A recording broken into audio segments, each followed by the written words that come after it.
Hello and welcome to season 7 of the Intergalactic Colusseum for Forged Alliance Forever. We are now into round 5. This week we've got, another clan dropout to announce. So the Jew clan, Joint Economy Warfare, unfortunately is no longer with us and have dropped out of the competition. So that leaves just 5 clans remaining, so it's almost coming down to a last clan standing competition. Anyway, let's get on with the matchups in round 5. So we have got, let's just quickly show our little super high-tech matchup screen there. And we have got BAW versus SNF and E versus UEF. And as kind of usual, I have with me BeastmodeGuNS, or UI Lagger as he is currently known in the client, with me to help commentate today. How are you going?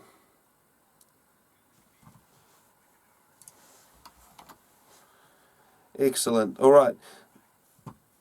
I'm not sure what's going on with the sound there. I'll just check that in a second. All right, let's just jump in and get underway. Okay, so we have got the first matchup here between Oxide Iron and Silent Noob. That is going to get underway in just a second. Before that, though, let's just have a quick look at the maps for this round. So we're starting off, of course, with our 1v1, that is best of 3. We are starting off on Summer Duel. Then we'll shift up to Certus Major, which is a lovely small map for 1 versus 1. And if it needs to go to 3 rounds, we will be seeing Monarchy. And that rounds out the 1 versus 1. We'll also have a couple of 2 versus 2 running, and we will be seeing Corona for that. And then we will also be seeing Forbidden Pass. Then we'll switch up to the 3 versus 3 format, and that'll be worth 6 points. That will be on Plateau Small, and then we'll be jumping across to the final game of the round, which is 4v4 with the most points, of course, and that will be on Rasty Elite Edition, and, well, it actually says Rasty there, but Rasty will be the name of the map. Alright, let's jump across into the game and see how Oxide Iron and Silent Noob are going to get on. There we go. Alright, so we have got our map Summer Duel. Let's get the game resumed there. And we're going to jump down into have a look at Oxide Iron. He is starting off as Aeon. He's going to throw down his first land factory, get a little bit of eco underway, and then jump across. And then his opponent, Silent Noob, across the other side of the map, opting for UEF. And you'll notice the lovely little tags there that Cookie Noob will be very, very pleased to see, because he's been harassing me about that, and I've finally got those on screen for him. Alright, Beast Mode, could you just talk a little bit, and we'll see if the audio is coming through.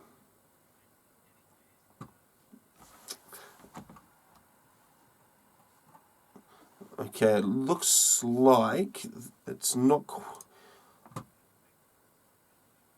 Okay, it looks like it's not actually coming through for some reason. So we'll have to sort that out in just a moment. Let's just... It doesn't seem so. I'm not getting any output. Can anyone watching? Let's just quickly check in with Twitch. No, nobody has commented.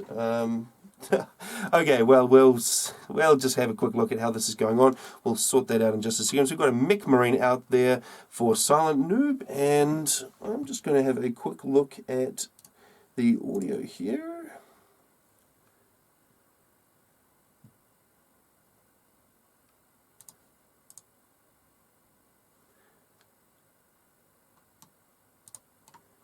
There we go. Alright, I believe that has solved it. Do you want to talk away, Mr. Guns? Yes, it looks like that Mech Marine is did get blasted by an aura there. Funny enough for the map though, so a little bit of a nice little thing for the map. Some nice reclaim on the bomb left and top right respectively that each side want to get to boost their economies and be the first to get that beautiful Tech 2 mechs maybe, if you so ever desire. Other than that though, of course, there will be the choke points, or going down the bottom side with a beautiful Land Scout there. And it looks like both players have opted to second air. And And we can see Yes, a it look- third land going down there for Oxide Iron, so he's going to get his land factory underway and get a little bit more spam going in addition to that second air factory. And have we got anything the same? We've got Silent Noob making excellent use of the hydro adjacency over the side. He's building 4 factories around that hydro to maximize that. Alright, we have got a little bit of a win coming out there for Silent Noob. His striker survives with 14 HP. He manages to take out that Aurora. Of course, Auroras have a lower health than the mainline tanks for the other factions. In exchange for that, they get hover capabilities, but that does mean that in a direct confrontation, if they are not microed, they will lose out. And a nice bomb there coming in comes and takes out that engineer, and he actually hasn't managed to pick up that reclaiming engineer yet.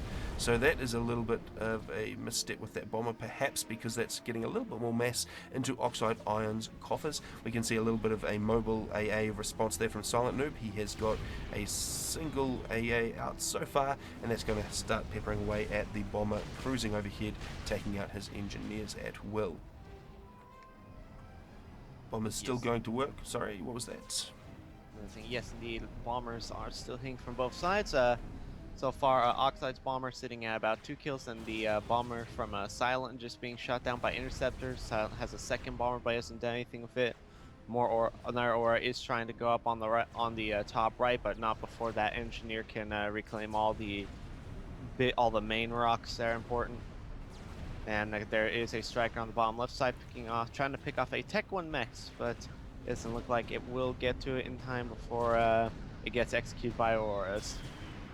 It looks like Oxide, in current land factory comparison, it looks like land factories finishing a 4th, and Oxide is also finishing a 4th. So potentially they're either pretty even on spam, and then for eco-wise, they're fairly even too. Oxide sitting at 17 mass, Silent sitting at 15, but Oxide sitting at 200 mass, and Silent sitting at 200. I mean energy, my bad, 200 energy, and Silent at 220 energy. So right now, technically they're fairly even, although it looks Oxide will pull ahead, I think, personally.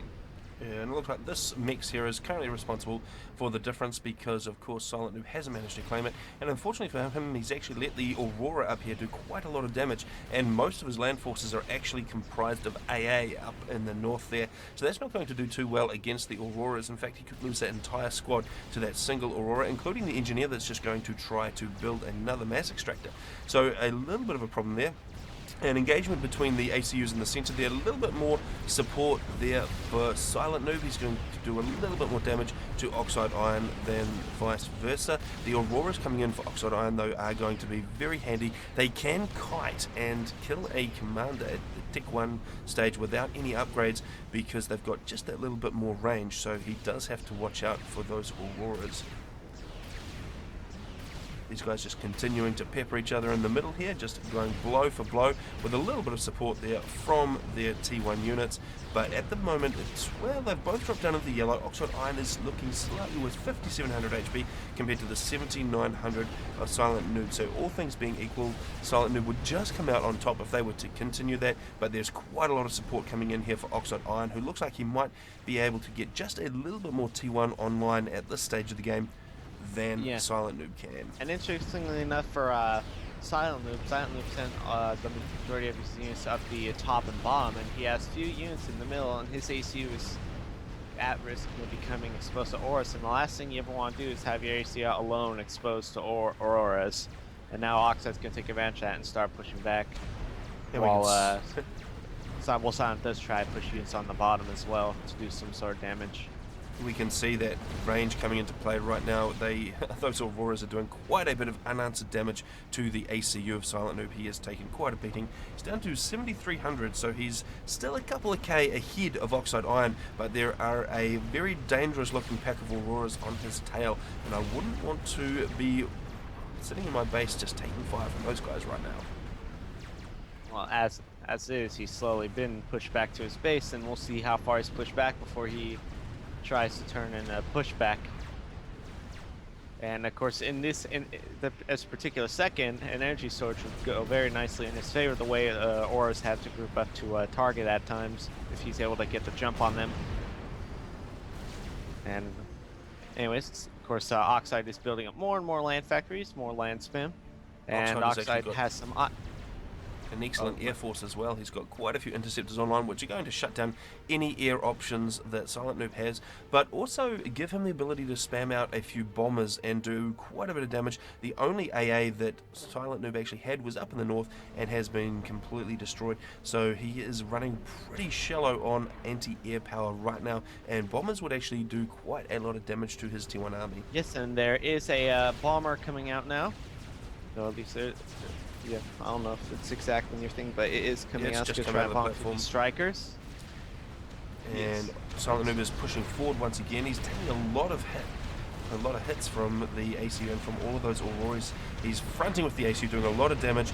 He is maybe looking like a little bit of an all or nothing play here on this one, because if he isn't able to catch Oxide Iron's ACU, he is most likely going to go down to the Aurora spam that is coming towards him. Well, it's actually backing up at the moment, but it will be coming towards him as soon as he backs up, because the extra range on those guys. Yeah, as is, he lost most of his units. He's outnumbered. He has less factories at a particular moment, slightly less eco, which he lost the push of the auras here on the top, and looks like he is at disadvantage, and he needs to be careful. He is picking up the reclaim of his ACU. He is going to significantly exposed, and if he doesn't pull back, then it's probably going to end badly, unless his low boats are able to do a number on those auras. And the extra numbers there for Oxide Iron coming into play. There's a raiding group coming in from the north, taking out a mass extractor, which is desperately needed, because right now he is sitting at 17 to 21 in generated income. Well, that's just dropped down to 15, and that means that Oxide Iron can run at least one extra factory at full capacity from that income, so that is going to be a little bit of a disadvantage, and it's going to continue to mount. Silent Noob just backing up a little bit there with his ACU. He's umming and ahhing about whether to go forward, because he knows if he goes forward he is going to get pounded by Auroras, and he knows if he goes back he is going to get trapped in his base and get demolished there. So it's a little bit of a no-win situation with that Aurora pack. He does charge all of those Tech 1 units in for UEF. He knows that he has to get them into close range to negate the range on the Auroras. He's now suffering massive hits, and he is just about to go down. He's at 500 HP. The Aurora's actually stopping firing on him. There's a few more hits coming in. 400 HP. He's trying to back up, just dancing around, trying to avoid the Aurora fire, but he isn't able to, and down he goes, and that means that Oxide Iron is going to go 1-0 up in this best of 3 series. Yep. It was pretty even there for a while, but Silent did lose air control, and he had less unit production.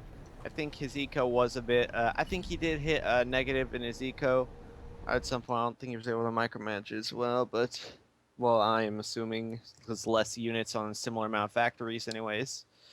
That's right. And he simply got out spammed and raided, and then of course the bombers did their job as well, because by the time he died there were about 5 bombers on the field from Oxide. That's right, and he couldn't produce any ground-based AA because he didn't have the eco to do it. He needed the numbers in his T1 army to be able to fight the Auroras, so he had nothing to fight those bombers, and it was just a no-win situation. So Oxide Iron does take the first step towards victory, so that'll be with 3 points if he can round out this next game. So let's just have a quick look in there, and we'll see if the live replay is available for this next game, and see how that's going to go, whether it's going to be a win for Oxide Iron and secure the 3 points, or whether Silent Noob is actually going to be able to push it out to a third match. Alright, so that game is loading up, so we can jump over into that and see who is going to come away with a victory.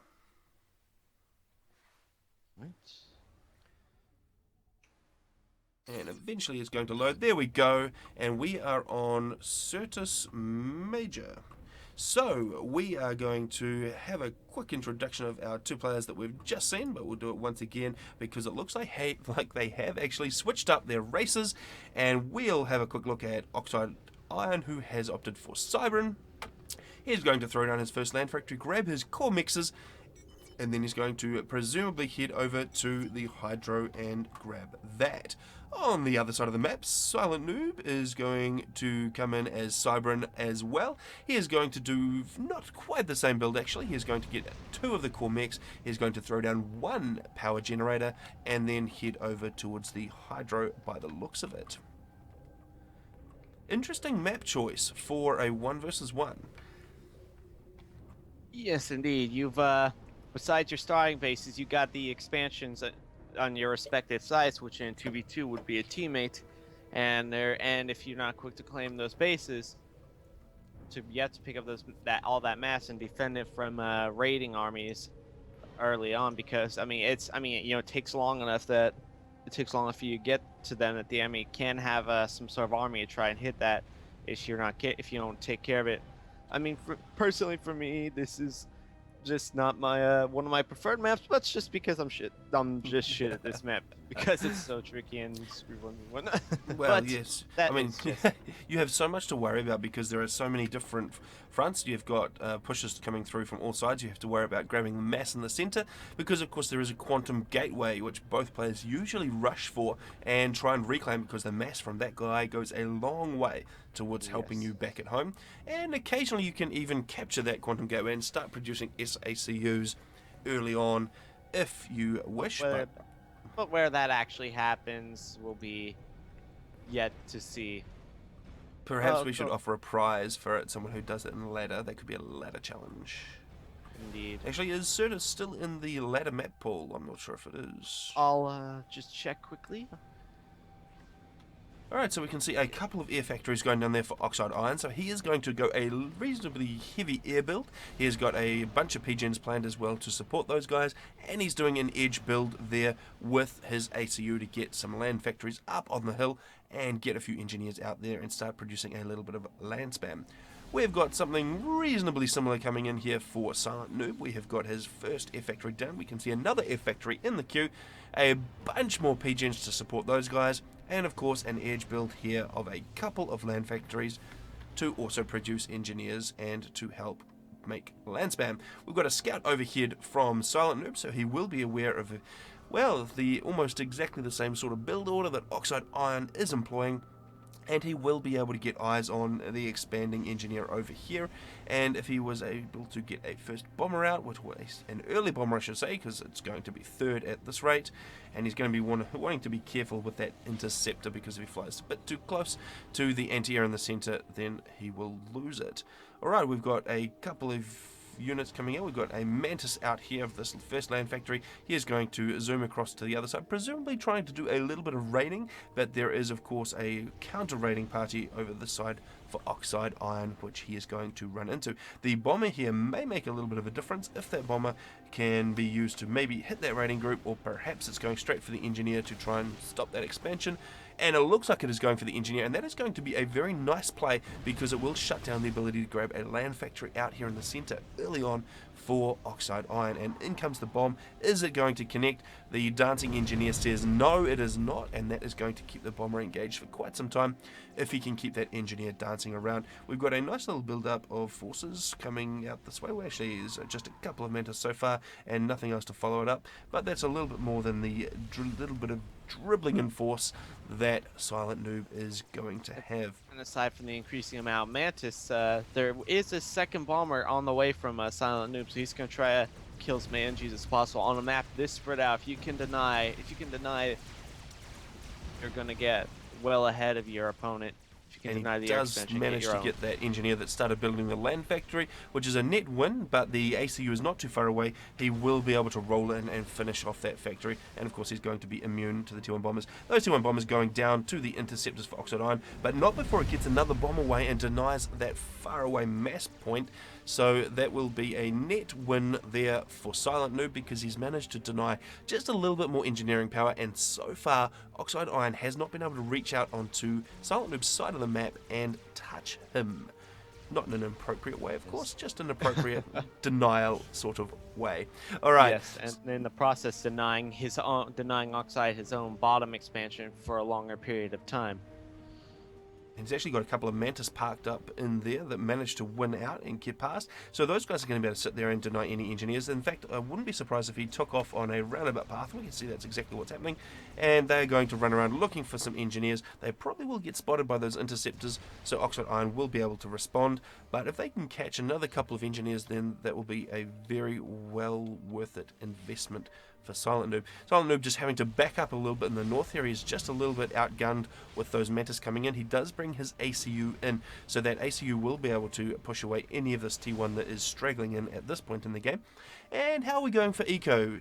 The expansion was a little bit more in favour of Silent Noob, and we can see that in the scoreboard. He is sitting on 27 mass per tick, and that compares to the 23. Well, as I say it jumps up to 27. No, that was Reclaim. So he is sitting on a 4 mass per tick advantage because of the extra expansion that he has managed to get, and that Mantis does come back in and take out that engineer. I think the engineer probably had a chance of reclaiming that Mantis if Oxide Iron was quick enough, but it wasn't the case, and he did take the engineer out, and that guy goes down.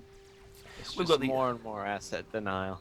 It's very, very nice rating there from Silent Noob. And this last Mantis here, still sitting on 62 HP. He is going to be able to run to the back. He's probably not going to pick up this engineer, but he might be able to get the mass extractor kill and deny a little bit more eco. And that is going to mean that, well, I was going to say Silent Noob's probably just running away with eco a little bit. He's sitting on 6 mass per tick advantage right now, so he's doing a little bit better, and that is primarily due to owning this expansion, which he has completely denied for Oxide Iron so far. But there is quite a bit of force coming in. Actually, there is a bomber from Oxide Iron finally coming in, and he's going to drop that. Well, he's trying to hit the engineer. The engineer does manage to wriggle around and avoid fire and manage to stay alive. The interceptors are coming in for Silent Noob. They are going to dispatch that guy before he gets a second pass. So that will be the end of that. Interceptors coming in to try and prevent that from Oxide Iron, but they are too late. But they will destroy. But it looks like they will be Silence Air Force. As if Oxide has any advantage right now, it is his air control. He does have a currently slightly bigger Air Force at the moment. So if he gets control of that, it'd be nice to see some form of harassment monsters. But I mean, he'll probably just use Tech 1 bombers, more Tech 1 bombers. Yes, he's got pretty much the only Air Force at the moment, because there's only a couple of interceptors left for Silent Noob, and those are ones that have just been produced. So those guys there are not going to be able to challenge. I saw a bunch more interceptors coming in the center as well. So there's also, probably Oxide has made it to the center. He has made it to the center. He's reclaiming that quantum gateway finally, and it looks like Silence targeting it. Or Silent is actually helping him. Silent is assisting with the hit points on that quantum gateway, and there is probably not enough online in the center there for Silent Noob to push Oxide Iron out of the center. So probably the reclaim is going to go into the pot for Oxide Iron, and that could be a little bit of a problem. We'll probably see some pretty quick upgrades, although he's only just managing now to grab this south expansion, so he's definitely behind in the eco game, but I'm pretty sure the giant pile of mass in the center here is going to be able to make up for that. Yeah, on that note, he is now upgrading several T2 mexes while he gets that reclaim. He has one T2 mex going at 50% and a few are climbing at 20. So as long as he has this reclaim, he's going to try to eco as much as he can, and there's a possibility he'll catch up in the long term. Silent is upgrading a Tech 2 mex as well, but only one right now, while Oxide is trying to upgrade all 4 and has finished his first one pretty much. That's right. So I don't think the eco advantage that Silent Noob had was really worth the quantum gateway, because that was a big chunk of mass. And in comes his ACU now, far too late to the party. He will push the remaining forces out of the center for Oxide Iron, but unfortunately he has lost most of the mass. He will try and just grab what he can in these, well, what are they, agricultural centers, manufacturing centers. Those civilian structures there will just go into him and help his cause out a little bit. But Oxide Iron catching up in the eco game because of those rapid upgrades. He's got this 2 mass extractor upgrades online, and these 2 are just about completed as well, sitting at about 70%. And that is going significantly better than the T1 upgrades at home for Silent Noob. Absolutely demolishing the Air Force there. So Oxide Iron just taking all of the air power away from Silent Noob. Well, there's a few interceptors there, but Oxide Iron looking pretty good in numbers. Yes, and also Oxide Iron now sitting at, well, now getting ready to finish his 4th Tech 2 mechs. So now he's going to have that significant eco advantage, and Silent Noob has lost the eco advantage that we'd seen early in the game. Are we seeing any shift to Tech 2 yet? I wouldn't be surprised if some of that extra mass... Doesn't look like it quite. Actually, yes. Oh, Oxide is actually going straight to Tech 3. Looks like he has a Tech 2 HQ factory up on the side a little, up on the hill, and he has that going straight for Tech 3. So we're going to see early loyalists. That looks like it's going to be the order of the day. He brings his interceptors in to try and ward away that scout because he doesn't want Silent Noob to see what his plan is, but it looks like that massive eco boost is just going to give him a runaway to T3, and that's going to make this game reasonably short. The games on Certus Major can often be quite protracted, but if he gets loyalists on in the next couple of minutes, then that is going to be very, very problematic for this T1 army that Silent Noob currently has. And I'm not sure if Silent Noob has seen that. Let's just jump over to his point of view and see what he can see. I don't think he even knows that factory exists. Yeah, he sees a few factories there, but he doesn't see that particular land factory. He hasn't seen it yet. His scouts haven't been able to get past on it. He's gonna have loyalists popping up, and from what he can see, Oxide is still Tech 1. That is going to be very problematic, and that factory is just finished now, and we can see that out come the loyalists. They're building reasonably quickly. Those guys are going to make a very big difference, and I think it's just a little bit of a large hurdle here that Silent Noob hasn't even seen that factory. He's not aware that T3 is on its way at all. He probably thinks it's still a T1 game. And do we have Tech 2 for Silent? There is in the center there. Yes. There is. Well, that's a support factory. There must be an HQ floating around. And that's around also going to Tech 3 as well, so that's actually a smart decision on his end, even without the scouting.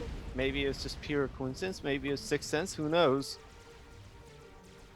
Has he got the eco to match? Well, Oxide Iron is actually running away with eco now. He's sitting on 69 mass protect to the 49, jumping up to 53 for Silent Noob. So unfortunately, he is starting to lag a little bit. Those T2 mass extractor upgrades are very, very useful right now, and Oxide Iron just running away with the eco a little bit. That's going to mean he can push out those loyalists just a little bit faster. So even if Silent Noob does get the T3 factory completed, he is going to struggle a little bit to keep up with the output at this point in the game.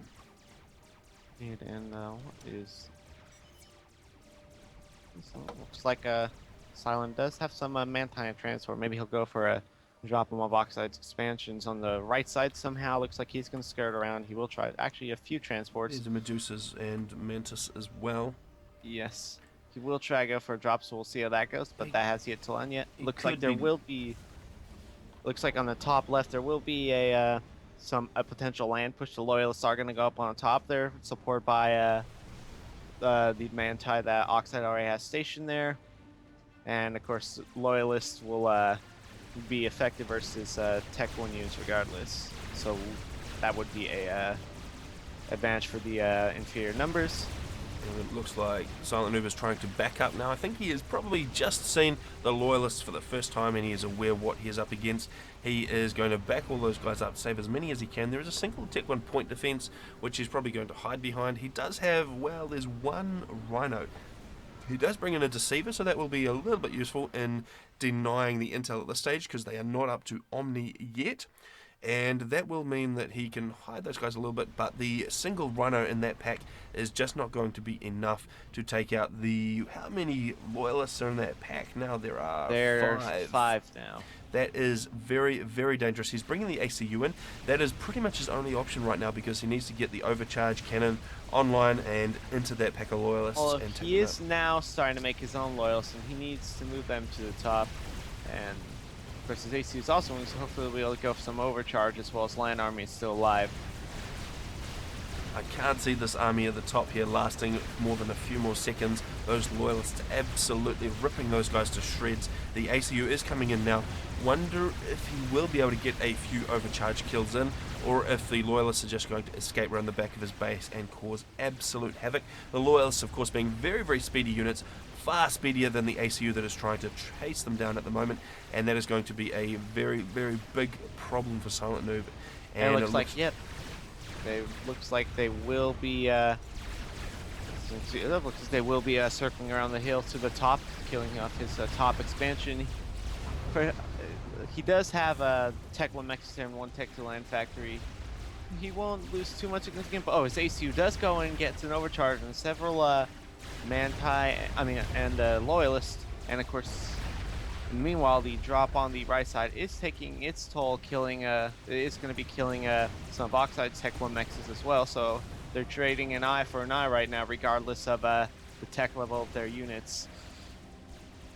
Bunch of Mantis moving in towards the back there, but there is a single Medusa in there. I wonder if that Medusa is aware that the Tech 1 point defense is in front of them. It will be able to sit back at range and take it out, but it looks like the Mantis are just charging in, and they're going to actually take a lot of damage from that T1 PD, and it might give an opportunity for Silent Noob to get his ACU into the center. If he can place him in the middle here, he probably will be able to hold back the Loyalists and pin them down in the north, but they've still done quite a lot of damage, and it's showing in the scoreboard right now 51 mass per tick to 75 to Oxide Iron, so that is a pretty significant advantage, a lot more production capability, and it looks like Silent Noob's actually bringing his Loyalists in to do a bit of damage in the center, and Oxide Iron hasn't put any of those Loyalists that he's been producing into the center here, and that T1 army is actually going to have a very difficult time against the Loyalists in the middle for Silent Noob, and there's actually Cerberus turrets to back them up as well, so the center is going to be very difficult for Oxide Iron to assault right now. The ACU just moving over to the left expansion a little bit for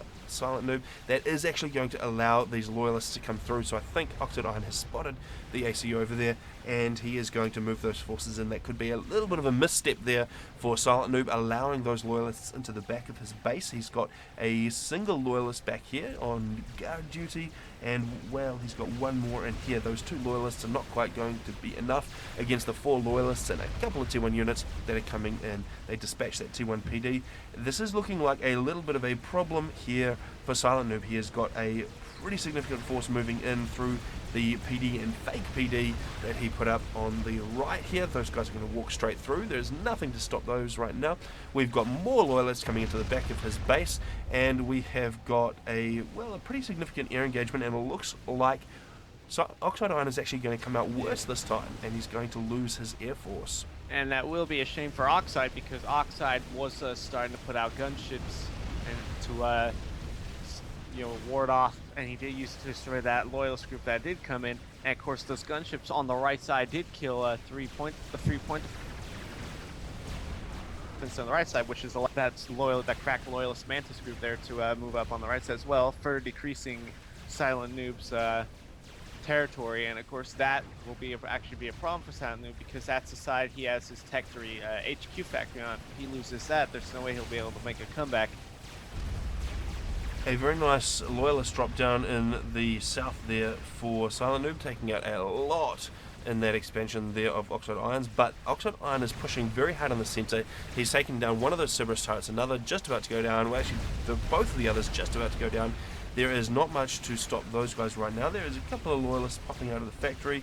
There is, just one there, and so far nothing in reaction to these Loyalists in the back of his base. So I think this move here could be the end of the game and round out the best of 3, because these Loyalists here are very, very unmatched right now. They're going to be able to wander through and destroying the eco. There is a T2 PGN right there, which is going to go down very, very quickly and absolutely hurt the eco. And there is, single T1 PD up. These guys are not doing too well against a pack of Loyalists.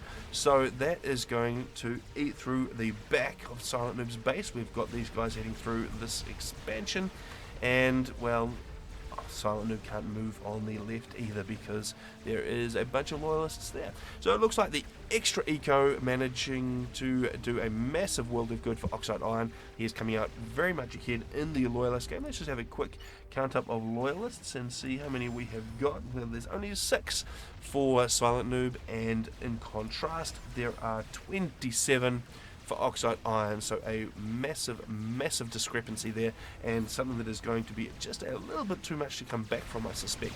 He's got a couple of Loyalists to come in to try and defend the base. There's still 3 online there for Oxide Iron, and that is going to be very problematic. One of those Loyalists has gone down already, another one just about to go down. leaving the back of Silent Noob's base open once again. And while that's going on, we've got more loyalists moving in from the left this way, and they're actually going to start taking out that the mass extractor that is trying to get an upgrade right now. That is not going to do too well for Silent Noob. He's sitting on less than half of the mass income of Oxide Iron at this point, and that some is of the loyalists pretty much... that go for some loyalists there on the left side that tried to go toward the center of Silent Noob's territory did get overcharged on by an ACU, and the other two backed out. And now it's going to be loyalists pushing right for the middle. They're going to go on the right side. Well, they're sitting there, but look like they want to go on the right side, but they can't, but it's not a good idea since Silent Noob has two Tech 3 land factories in the same spot, just bunching up loyalists for a counter push somewhere down the line, as Oxide isn't too extremely aggressive on the right side anyways. The big issue for Silent Noob is going to be that he's got one group of loyalists and he's got two fronts that he has to use them to defend on right now, so Oxide Iron can pick and choose his battles. He's actually drawing all of those loyalists out the front. He's probably going to lose those guys in a one-on-one engagement. The Medusas, it's about the same number of loyalists, but there are some Medusas backing them up, so that's about equal, but that does mean that the factory is ripe for the taking now. With this group of loyalists, they're going to roll on in and start causing untold amounts of damage to the production there for Silent Noob. I just don't... 3-point defenses will play their role in defense, and loyalists will come out of the factory, hopefully try and buy some time, but this particular case is a matter of hook, line, and sinker. Go so far, going right, and actually Oxide is actually retreating. His loyalists only being able to kill Tech 1 land factory and maybe a few NGs, it looks like. And that's left a pile of reclaim there that Silent Noob can make really good use of, actually. He does need to recover his eco a little bit first, and that's going to be very difficult with these loyalists still in the back of his base, absolutely demolishing everything they see. He's only sitting on 880 power right now, and that is going to be his big bottleneck. He can reclaim all of these wrecks that Oxide Iron has dropped all over the map, but without the power he can't actually spend it, so that is going to be his big problem. Are we seeing some T2 power going down right now? Actually, I'm not. He must be stalling. Let's just have a quick check-in with him on how his eco's going. He's actually not stalling. He's not got a lot in the tank. He is just balanced at the moment, and well, actually, that's because he is in the negative for mass. So if he was to pick up a bunch of reclaim, that probably would change. Those loyalists now just about finished with this entire base here. The last T1 PD going down. One of those loyalists just about dead. Well, he's actually reaching reasonably quick. Oh, Silent Noob getting ready to lose his Tech 2 power. Two Corsairs to make a bombing run thing on a 50 HP. 50. Yeah, 50 HP. The interceptors come in to try and prevent it, but they pass off the bombs, and Silent loses that second P-gen. That is absolutely critical. I'm not sure if... Yeah, he just finished an Tech 2 P-gen, perfect timing. If he didn't get finished any sooner, then he would be done. But he's just hanging in by a thread, and he needs to get that Tech 2 P-gen back up as soon as possible, because he can't stick on one T2 P-gen right now. Look at the discrepancy in power. 2.5k to Oxide Iron and 720 to Silent Noob. So, well, that's about 4 times the power. So there is not enough in the tank there for Silent Noob to make use of all this mass. Has he picked up much? He has picked up a reasonable amount, but there is just still too much mass that he can actually make use of, unfortunately. A bit of an engagement on the left-hand side, a superior number of loyalists there for Oxide Iron, and it looks like Silent Noob will have to back up. He's probably going to lose all of those guys, both into the yellow, and down goes one of them, and that is the end of that. So there's another dangerous-looking push. The ACU is here, and he can overcharge, but there is, what does it look like? There's 9, 10 loyalists in that pack right there, and a brick coming up to assist them. Interestingly enough, it looks like Oxide now he has the advantage of the loyalists. He's starting to switch to more heavy weapons. He has a few bricks, and it looks like he is making a Tech 3 mobile heavy artillery as well. So he's really gonna go into that turtle push. It looks like. It looks like he's also building up Corsairs as well. He's got a pretty significant air force, actually. Look at all of those interceptors sitting there waiting to go. Yes. I think those Corsairs are going to kill his real last T2 P-gen, and once he loses that T2 P-gen, if he can't get another one up first, it's going to be and he won't have the economy anymore to do anything. And He'll look have at the no power.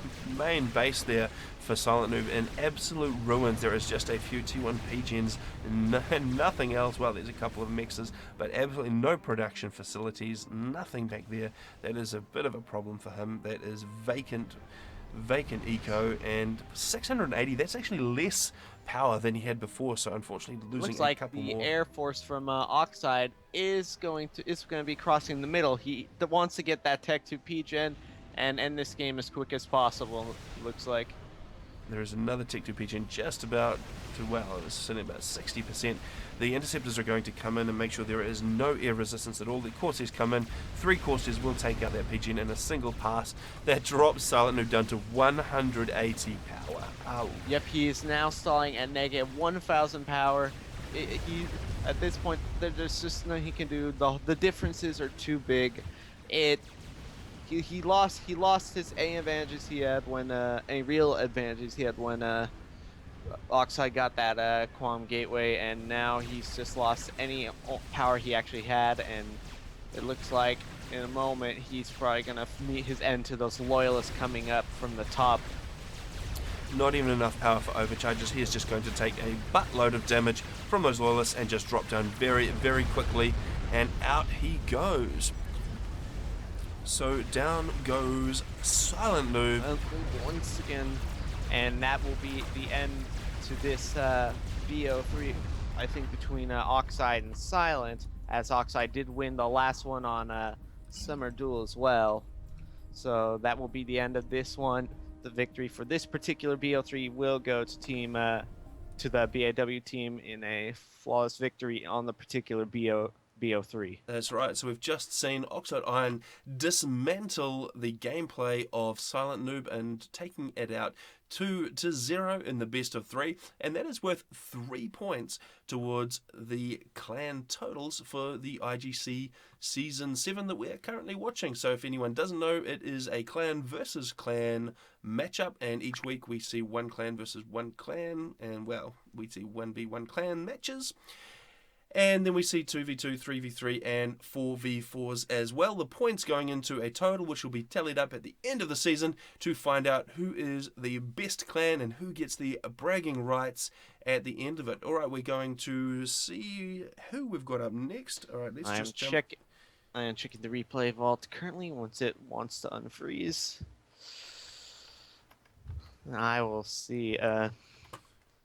On no things, so there is some interesting lineup,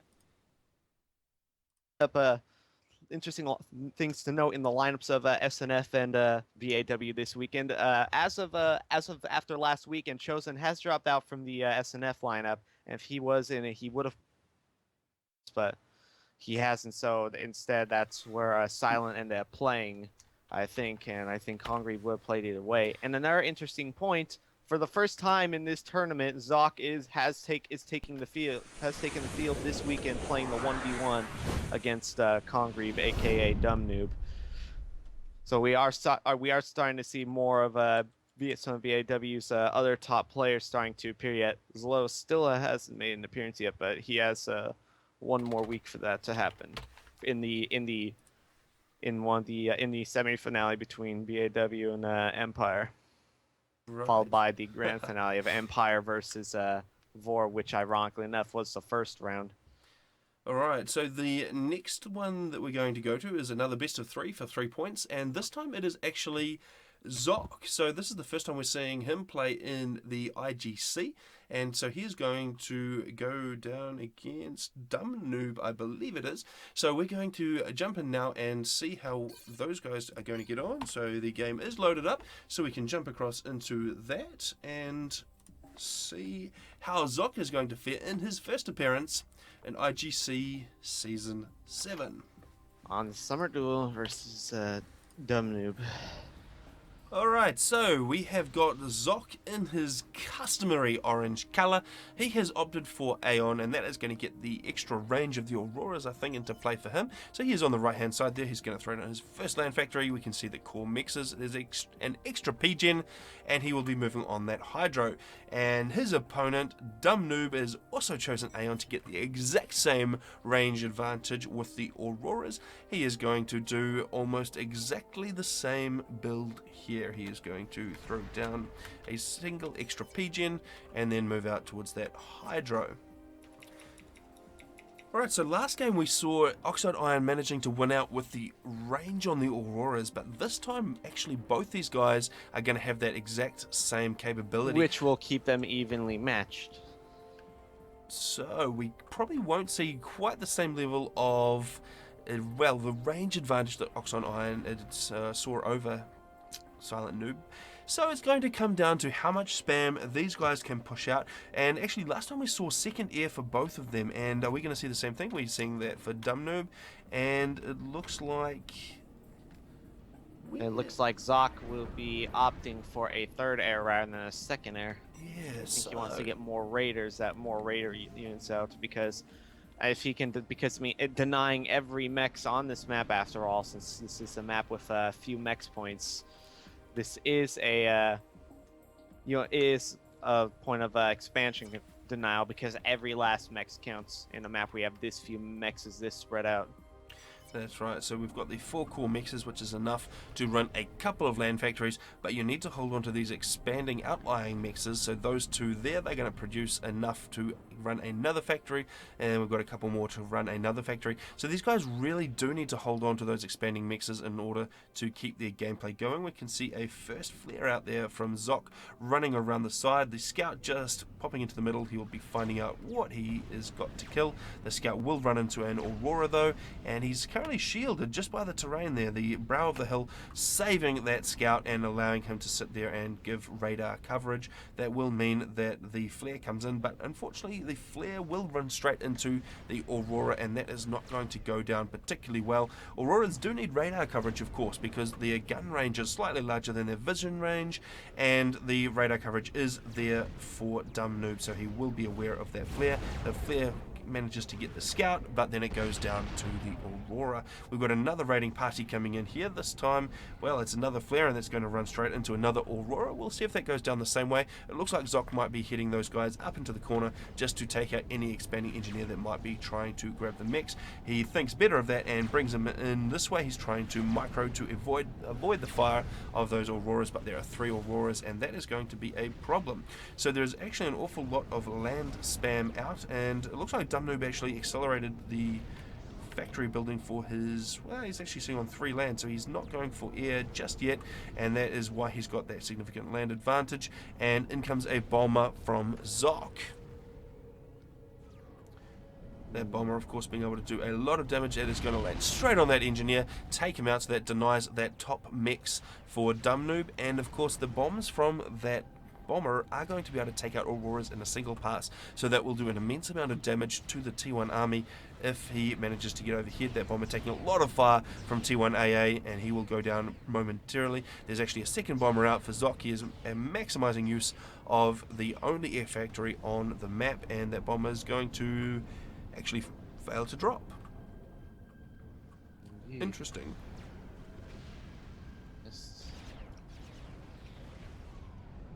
Looking at things, it looks like Zock is retreating his ACU in the from the middle. Looks like, well, not entirely. He is going to try to build a point defense, but his ACU, it will be alone. Bomber does hit for one of Dumb Noob's engineers from Zock. We'll try and build a mass point, and it looks like Zock is having a second bomber as well. And Zock, now Dumb Noob is going to try to push on Zock in the middle, since Zock is sitting alone. The bomber does come in, kill 2 auras and a land scout. Point defense does finish, and bomber's just murdering auras like nothing. It looks like starting to anyways. And Zock is now going to counter push with the Tech 1 PD and his ACU a little, using his ACU to block this Tech 1 PD from Dumb Noob's fire. Very nice play there from Zock. So the wall's not getting completed around that T1 PD, so yes, the ACU standing guard. The ACU is now taking quite a lot of damage from Dumnoob. The Bomber's just doing a phenomenal amount of damage. We saw Bombers taking out the army that Dumnoob sent around to the north, and then we see Bombers taking out the army in the centre. We see Bombers taking out the expanding engineers. It looks like the unanswered air factory from Zock is going to cost Dumnoob in this one. He's got more Auroras coming in, but those bombers, every time they make a pass and get a bomb away, we lose a couple more Auroras, and that is just a very big problem. And Dumnoob actually sitting down in the red, 1400 HP. Zock sitting safely up on 5700. This game is not going to go very much longer at all. We're actually only 5 minutes in, and it is just about to end. 300, 200 HP. Just a couple more hits from Zock's ACU, and that will send Dumnoob into the afterlife. And that is the end of that one. So Dumnoob not managing to stand up to Zock, that first air factory, absolutely devastating. A lot of wars were injured in the process of that push attempt, and of course blocking the Tech 1 PD's fire with your ACU, and blocking the Tech 1 PD from fire with your ACU is certainly a nice move when you're trying to put out damage on for a significant period of time, followed by pushing in for the kill. That's and right. Zock was fairly low on his ACU himself, ending the game out at 1.9k. So if Dumnoob had a few auras with him to put fire, it could have potentially been a draw, but Zock did pull ahead. That's right. So that air factory just made a massive amount of difference, and Dumnoob had no answer for that, and that caused it to be only a 5-minute game. So, all right, we are going to jump into the next game now between Zock and Dumnoob. This time it'll be on Certus Major once again. So we're going to see if Dumnoob can redeem himself and push this out to a third match, or if Zock is going to run away with it and claim the points for the Break-A-Wish Foundation clan. Alright, the game is ready to go, so let's jump across to that and see how it is going to play out. Here we go. So we have got Dumnoob on the left this time. He has opted for Cybran. He is going to throw down his first land factory and, well, then looks like a couple of power gens before grabbing Cormexes and heading to the Hydro. Zock has opted for Aeon, and he is going to throw down his first land factory. He's not going to bother with any extra P-gens before he heads over to grab the Hydro. Be interesting to see who gets the mass in the centre, because that was a massive deciding factor in that last game that we saw on Certus. Just fixing the minimap. Right, so not a lot of action so far. Of course, it does take a little while to get the game up and running, get the economies sorted, and these guys are actually a little bit more static than usual because they are not even moving to grab those mexes. They're going to stand still and build power, and the first engineer is out for Dumnoob. The NG heading over to the Hydro there for Zock. His ACU is going to assist that. He is going to, well, actually he's going to assist the factory first to get the other engineer out quickly. Then he will complete the Hydro and get his first air factory up and running. That will give him some scouts, some interceptors, and of course focusing on power. And of course, focusing on power may not be a bad idea on this map, because if they're focusing a lot of their early builds on power, then either one of them could try to go for early-ish, at least whatever is considered early for this map, for the Quantum Gateway in the center. It'll be interesting to see who makes it to that first this round. Arguably, Silent Noob would have done a bit better in that last matchup if he had built a shite load of T1 power instead of T2, because it wouldn't be so snipeable, and he would have been able to survive a little bit better when those Corsairs came along. And unfortunately, that wasn't the case. There's a very interesting array of power gens laid out there for Dumnoob, so I'm not quite sure what that is. It's not even a single big nice line. We can see Zock conforming to nice precise straight lines of power generators. Okay, so in terms of eco, both these guys are expanding at roughly the same rate. We have got 9 mass per tick on each of them, 180 power. That's just ticking over to 200 for Dumnoob, so just 1 extra power generator for him. And we have got a single scout headed out here, so he's going to try and grab a little bit of intel and find out where the factories and units are for Zock. And there is a Mantis coming up, and that's going to probably try and take some of those guys out. So far, not a lot of raiding from Zock. He's got a couple of scouts out, no combat units at all by the looks of it, so he will need to get something up and running. That will not be difficult before the Mantis arrives, though, because it is a pretty large map, especially for 1 versus 1. And maybe if we're lucky, we could have the luck of seeing the upgrading of the Tech 3 mechs. The air factory is starting to pay off already for Zock. He's got a scout overhead that has just run over the main base for Dumnoob, so he will be aware of what the plans are. There is an interceptor out for Dumnoob, presumably try and kill that scout, but he won't be able to catch him. He's just going to head over to the center and probably try to pick off any incoming bombers that he might find. I'm not sure if Zock is going for bombers just yet, although, in saying that, there's a bomber on the factory floor right now. So it looks like Zock will be trying his luck with that. So we'll see how well Dumnoob can respond and get the interceptor in. There are already a couple of inties out for Zock, so he may be able to get those in and take out any defense that Dumnoob has prior, or Dumnoob may be able to come out on top. So we'll see who's going to win that, who's going to come out in the early micro air game.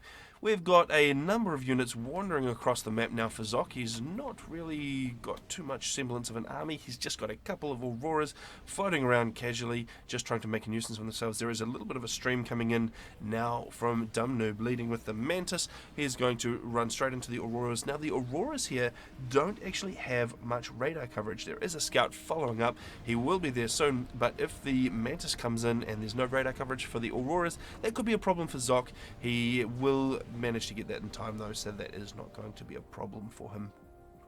We can see that bomber coming in now. He is going to, well, miss that engineer, so it looks like Dumnoob managing to evade that. There's a single interceptor on board. He is trying to take out that bomber. He does succeed, and that is just before he goes down to Zock's interceptors. So that does mean that the bomber is denied. That was nice play from Dumnoob. He did lose the couple of interceptors that he had to Zock's forces, but he did manage to stave off that bomber. He has got an engineer into the expansion. That is going to be very, very handy indeed for grabbing the extra eco, of which these guys are still neck and neck. They are, well, they were on 21 a moment ago, now it's 25 and 23, so very, very little in it, and it looks like the Mantis here from Dumnoob are just trying to sneak past, and because those guys are getting into range of the Auroras, they are coming out on top. The Auroras need to stay back and use the extra range to their advantage, and it looks like the Mantis are probably going to sneak through and take out that engineer. So a nice little bit of denial there, so Zock is going to find himself a little bit short on engineering power up in the north. He does have this extra engineer up here, which he is scooting away to safety up in the north, and we'll see if Dumnoob is going to dispatch a Mantis in that direction to get rid of him. And he is going to throw down a radar, which is a nice place, so he'll be able to see where those Mantis are, and at this point the incoming Mantis are outnumbered by the Auroras and will die. And we are seeing the early movement now. Looks like Zock is going to be the one to head to the middle. He's stopping his ACU reclaim. He's bringing in a few fervors, going to take down the Tech 1 point defenses. Dumnoob, he's just building a land factory on the right side so he can get some unit production going there. And he hasn't built a Hydro in his second expansion or a land factory, so he's building with his ACU. Hopefully, once he finishes, so he'll hopefully start going toward the middle. Otherwise, it'll just be free mass for Zock. And it looks like the Auroras at the top for Zock did manage to deal with that roving band of Mantis, and it does leave an engineer alive in the area, so he will be able to get underway with the expansion over there. It was a slightly different story over this way because the engineer did go down to the attacking Mantis. The Mantis will now run off into a wall of Auroras and die, so that's not going to go too well for them. The Fervors in the middle there doing fantastic work of dealing with the point defense. The Quantum Gateway is now free for the taking, and it looks like Dumnoob is not anywhere close to being ready to assault, although he does have a lot of Mantis in the area. He could bring those guys up, he can bring his ACU up, and he could get there reasonably quickly. I'm not sure if he's aware of the ACU in the centre though. Let's just have a quick look at Dumnoob's perspective. He does know there is units in the middle. He has a radar, so he will be aware of what's happening. Yes, and and based on the rate that the quantum gate is going down, there is a possibility he'll make it just in time to force some of the reclaim. There's no way he can entirely take it for himself, but him and Zock will probably end up splitting on the reclaim. Even if you can take half of it, it's going to be a big leg up on what we saw in the last game, with Oxide taking absolutely all of that and managing to grab a lot of extra eco as a result. Dumnoob just sitting there for his ACU, just shooting at Zock's ACU. He only just started to reclaim after Zock already has it reclaimed. That is going to give Zock a majority of the mass. Still step up from before, but unnecessarily giving Zock a majority of the mass. He might have been focusing management somewhere, and as we can see, there's an increasing amount of his units coming up on the left side, and then he's putting units on the right side as well, which where Zock is trying to push. But of course, Zock will have the majority of the mass, so that will work to his advantage, whatever he chooses to do with it. It looked like and it was he does have Tech 2 land now.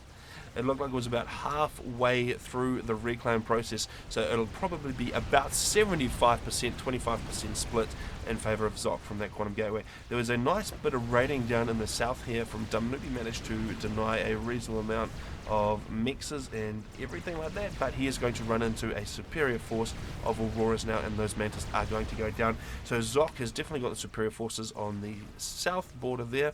He has got a pretty good air game going. He has managed to destroy the interceptors again for Dumnoob, so that retains air control for Zock. And well, it looks like he doesn't have much. He's got a single point defense over the side. There are engineers reclaiming for Zock, so that's going to be helping out his eco game a lot. And he's got a few Mantis to worry about on the front here, but it looks like Dumnoob is not quite ready to push those guys in. If he has a single Medusa, now would be a good time to roll that guy in, take out the point defense, and open up the back of Zock's base, because he could get in here. He could take out the expansion once again up here. He could hit the center here where there is only a single land factory, and he could potentially get into the back and cause a few problems. Looks like Zock is actually responding. He's sending a bunch of Auroras up towards the build-up of Mantis for Dumnoob. Yeah. Wise at the moment, I think Dumnoob has a bit superiority, since Zock is working on the working in the RF Tech 2 mexes and factory teching. Zock has started his Tech 3 factory upgrade, so Dumnoob wants to try and be offensive if it's at all possible for him. Kill more expansion mexes and try to delay Zock's climb to Harbinger supremacy. We do also see that there's a Tech 2 land factory from Dumnoob. He's getting that power and that attack defense, but I don't know if. Let me check if he knows. He sees that Zock has the Tech 2 HQ factory there, but as far as I can see, he might not have seen that he's upgrading yet. But because he has it on radar, he will see that blip turn darker once the factory upgrade is complete. So he will have at least eyes on. And that's in contrast to that last game we saw in Certus, where, well, Silent Noob wasn't even aware the factory existed, so he had absolutely zero intel, and it was a little bit of a surprise for him.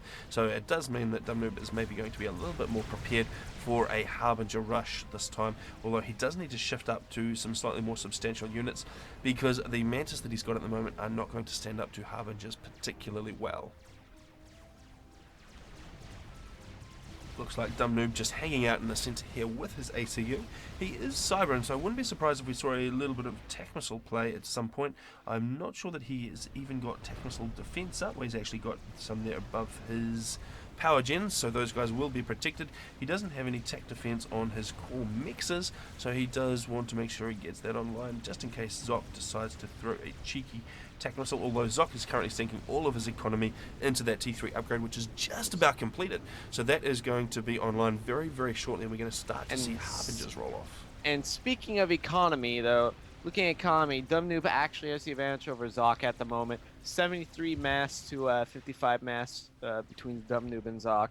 and then Dumb Noob on a 1.8k power to 1.3k power versus Zock as well. So he will have that eco advantage, although Zock will get the first Tech 3 unit out. But Dumb Noob is getting his own Tech 3 upgrade as well, so one way or another, he actually has seen the Tech 3. He does see that the Tech 3 HQ factory is finished, of course, regardless. So we will see some nice Tech 3 play. Of course, Loyalist versus Harb, so Zock, for a while, will be able to manage with an inferior number of Harbs since one Harb can usually take I think if microed well, I think can take 2 Loyalists. And of course, that'll be interesting to see how that pans out. Dumb Noob not quite being able to break through on the north here, unfortunately. He did a fairly decent job of ripping through the Auroras that were on guard duty, but it looks like, unfortunately, he's just left a bunch of reclaim. He has got some engineers in the back here, which is nice. Those guys are going to be able to scoop up some reclaim, although Zock has already got an engineer who is pulling up trees right now, so Zock must be a little bit short on power. Let's just have a quick check in with him. He's actually doing fine. I'm not quite sure why that engineer is reclaiming trees. He needs mass more than he needs power right now, so that is very interesting. His total reclaim figures are sitting at 12,000, and that compares to Dumb Noob at 13,600. So even though Zock got the lion's share of the quantum gateway in the center, it looks like Dumb Noob has still managed to come out on top in the reclaim game, and Dumb Noob breaking through once again. He's able to take out these mexes that Zock has reconstructed on the right here, and the Auroras are going to go down. Are there any Medusas in the mix? There's a single Medusa back there, so he will be able to roll that in and take out the point defense, and that will mean that Zock is a little bit short of units on the right hand side. So Zock, who has switched up to T3, he has got Harbingers rolling out now. They do need to be in more places than they currently are. Well, actually, I say that right as a Harbinger rolls up and starts pinging away at the Mantis, which are attacking. So we'll see just how well a single Harbinger does against 20 or so Mantis, and that's going to be very interesting. Single shotting those Mantis. Boom, boom, boom. The shield just about down to halfway on that Harbinger. He is not going to go down though, because he is going to eat those Mantis alive. That's going to be a little bit of a problem for Dumb Noob, because he is now finding himself a little bit out-teched on the front line. He does have the Loyalists moving up from the back, but those guys do need to get themselves into play a little bit quicker, and we can see a single Harbinger up this side. He is just lost his shield, so he is not faring quite so well as the other side, and all these engineers doing a very, very nice job for Dumb Noob of scooping up that reclaim. So things are looking reasonably even. Zock does have a little bit more force on the front line in those Harbingers, but the Loyalists are not very far away at all for Dumb Noob, so they will be able to get there in time before Zock can make a big move with the Harbingers. Actually, a transport coming in, and that is going to probably go uncontested. I'm not sure if Dumb Noob has seen that in time. Yeah, actually, actually looks like there will be a Harbinger drop from Zock at the bottom expansion of Dumb Noob, and looks like he will kill those Cormexes very, very quickly.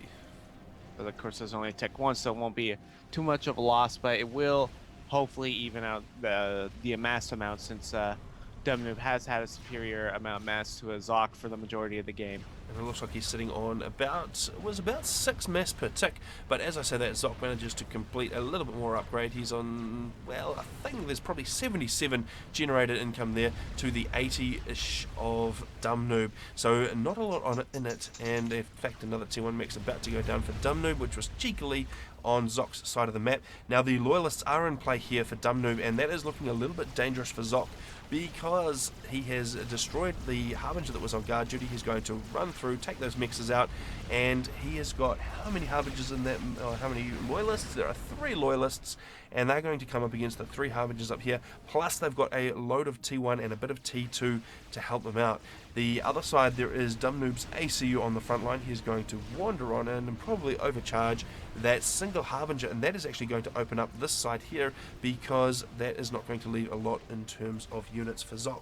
Where is Zock actually putting all his economy? These guys are pretty evenly matched in generated income right now, but there is a lot more in a lot more places for Dumnoob. He's looking quite dangerous. And in fact, he's forgotten about this little army here. He probably wants to be pushing that up into the center. There are 5 Harbingers built up there, so those guys are going to be a little bit of a match for the T1 and T2 army in here.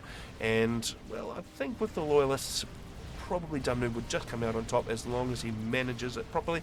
In comes a gunship, but there is a flak on duty for Dumnoob, and that is going to pretty quickly eat that gunship. And the Medusas managing to stun? No, it's the Loyalist stun, actually, not Medusas, because there's no Medusas in that mix.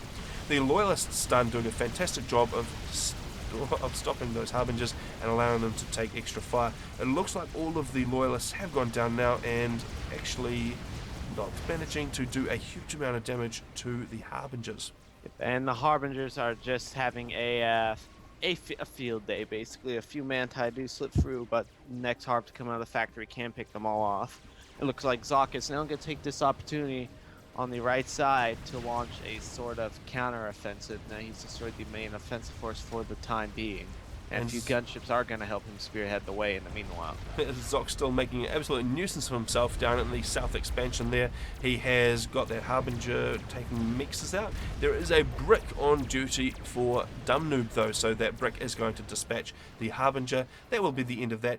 But we can see Zock has actually switched up to Swift once he's got his T2 Air for gunships, and that also gives him the ability to get the T2 fighters out for Aeon, which are going to be quite lethal. And there's actually another drop incoming here for Zock. Is that going to land? There are a bunch of T1 interceptors on the case, but it looks like the transport is just going to get away. It's taking damage down into the red.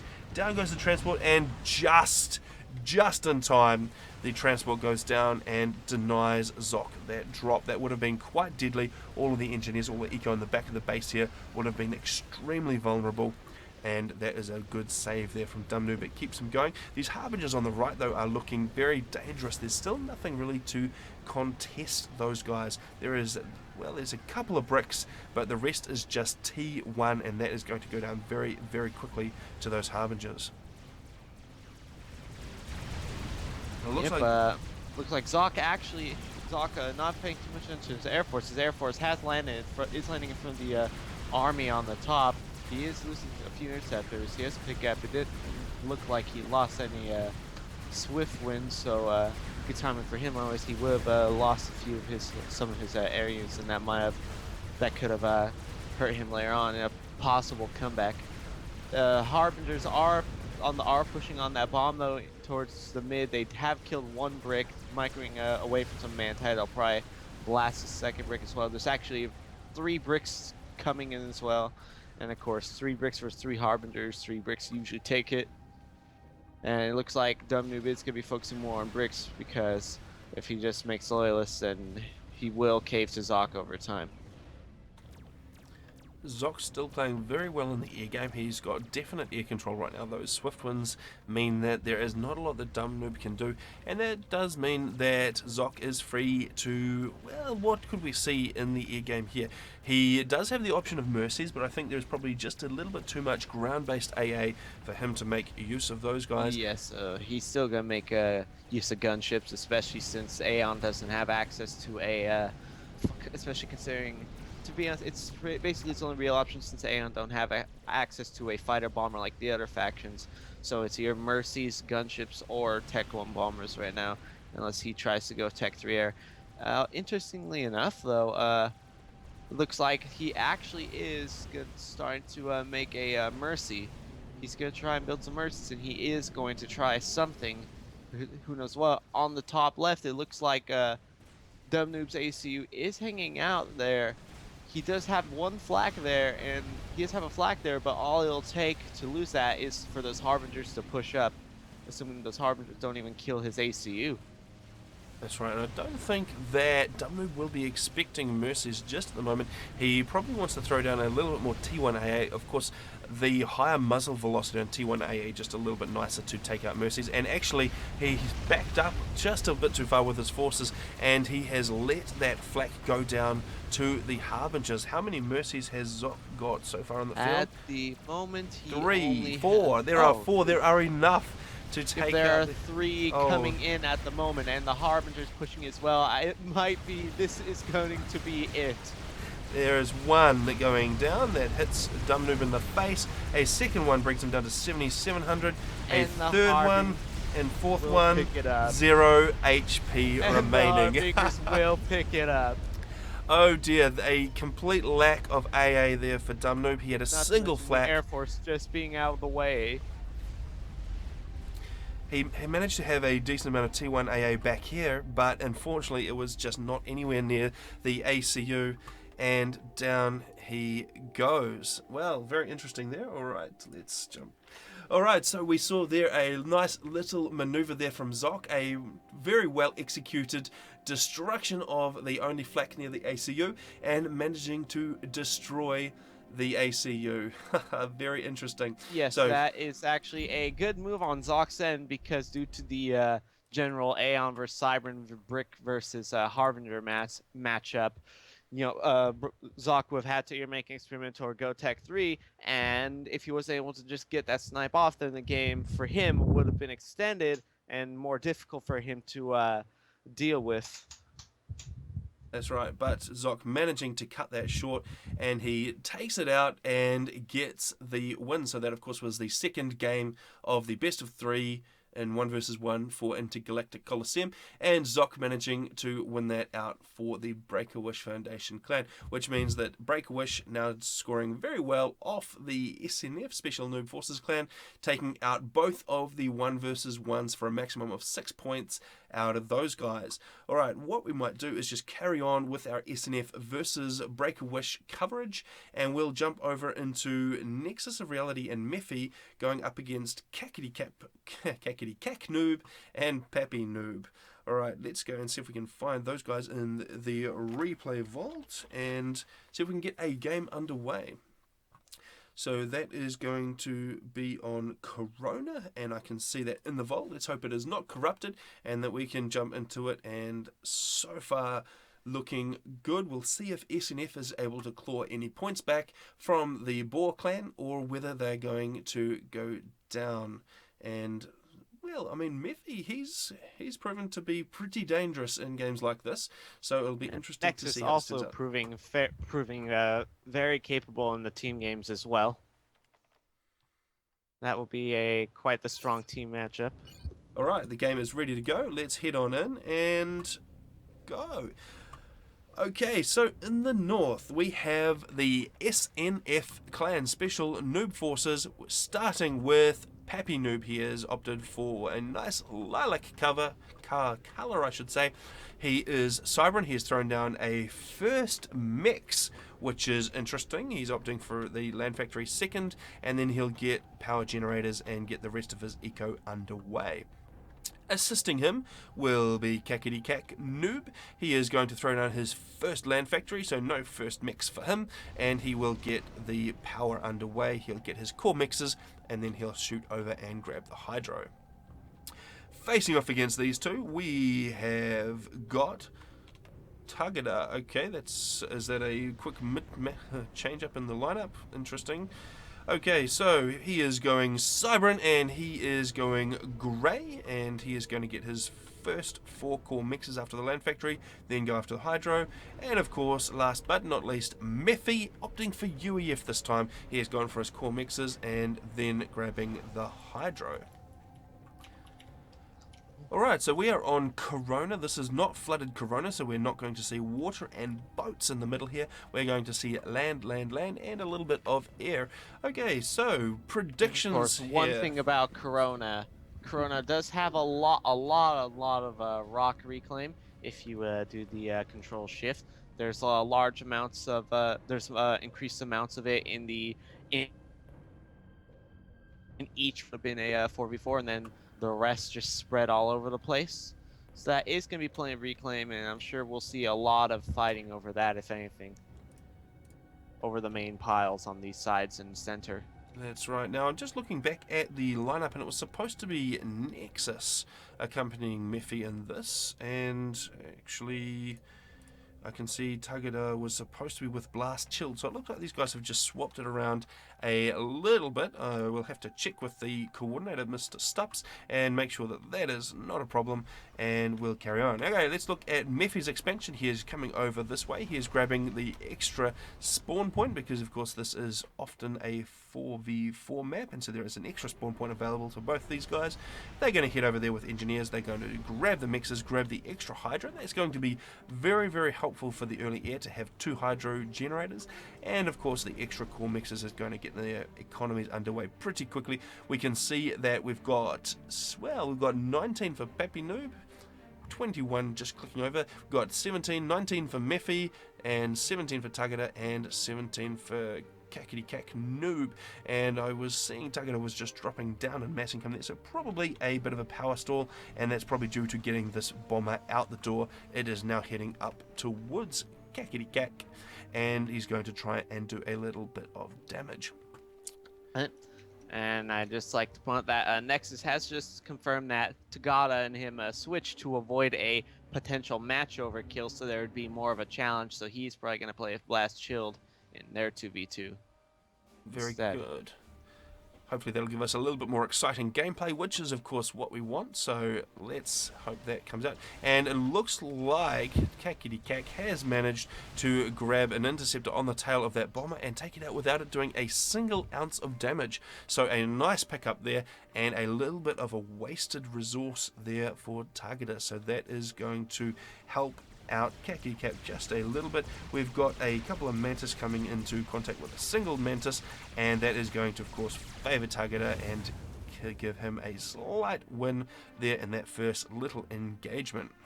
We've got some units moving up here from Pappy Noob. He's going to try and do a little bit of damage. It looks like he's going to come in and try and raid, so he could pick up the engineer. There is a fairly undefended engineer in the middle here from Mephi.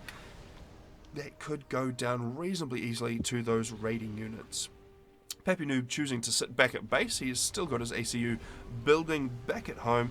That'll probably mean that he's got a couple more structures online, but it does mean that he doesn't have a lot of force projection out the front. The ACU for Mephi will be able to block a decent sized T1 army at this point in the game, and without the ACU on the front line from either of these top players, actually, they are not going to be able to push through. A air factory just coming down there, and that will be the second air factory. So we'll see what Cackety Cack is going to do with those guys, and another land factory plants a little bit more spam.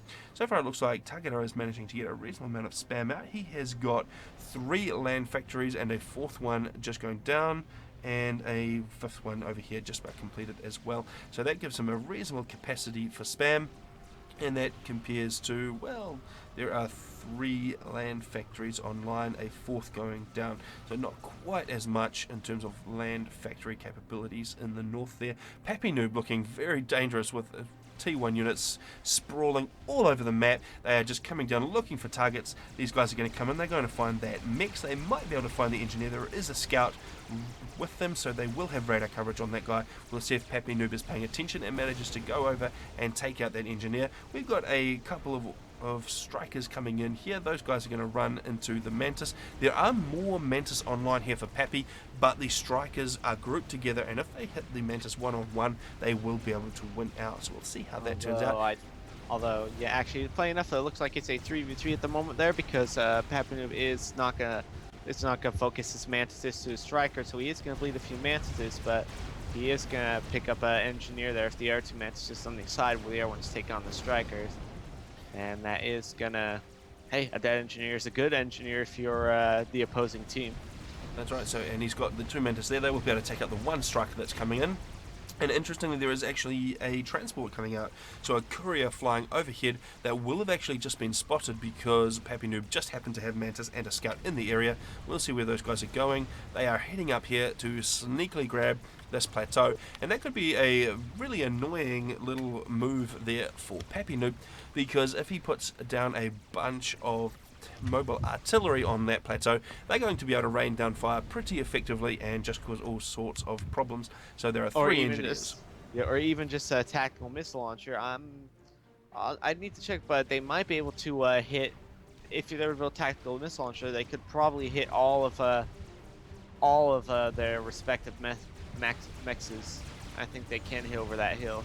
There will be some time before he can get a TAC missile launcher online. They were T1 engineers, so he does have to throw down a T1 land factory. Once T2 comes online for Mephi, though, he will be able to upgrade that to T2. Have we got any upgrades pending? It looks like it is slowly coming along there for Mephi, so Mephi will have that T2 in a few minutes, but it does mean at the moment he is probably a little bit outgunned at the front line. There is a reasonably good looking force there for Pappy Noob. Mephi managing to coagulate a few strikers in the mix there. If he manages to group those together, he might have a chance against those forces of Pappy Noob. Pappy Noob doing another nice little raid down the centre. Unfortunately, he will run straight into Tagada's ACU, who is just on upgrade, and that will not be too successful. And it looks like Tagada has probably not quite got enough on the right hand side to push through the forces for Kakity Kak, who is constantly throwing more Mantis into the mix. There is a bomber coming in, and that might be able to soften up the army there of Tagada and just give Kakity Kak a little bit of an advantage on the right.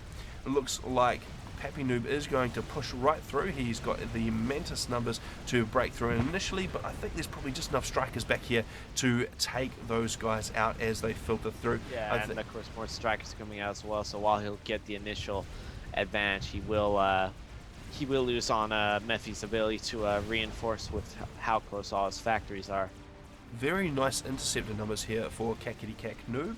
He has got a bunch online. He is going to be able to take out anything that the South team has got right now, but there's not a lot of air engagement actually happening because there are no interceptors. So we'll see if Kakity Kak is able to make use of that and switch to a lot more bombers, maybe T2 bombers, so get some Corsairs into the mix. That would be quite useful and make use of that advantage that he has at the moment. But right now there is not a lot happening in the air game. Pappy Noob continuing just to stream units in. So far he's not managing to do a heck of a lot other than feed reclaim down onto Mephi's side of the map, though he does need to probably shift up to T2 or get a bigger force of T1 online to be able to make a difference. And he has spotted the installation going up there for Mephi, and he is bringing a bunch of units in. He's trying to take those guys out. He's not actually going to be too successful in that.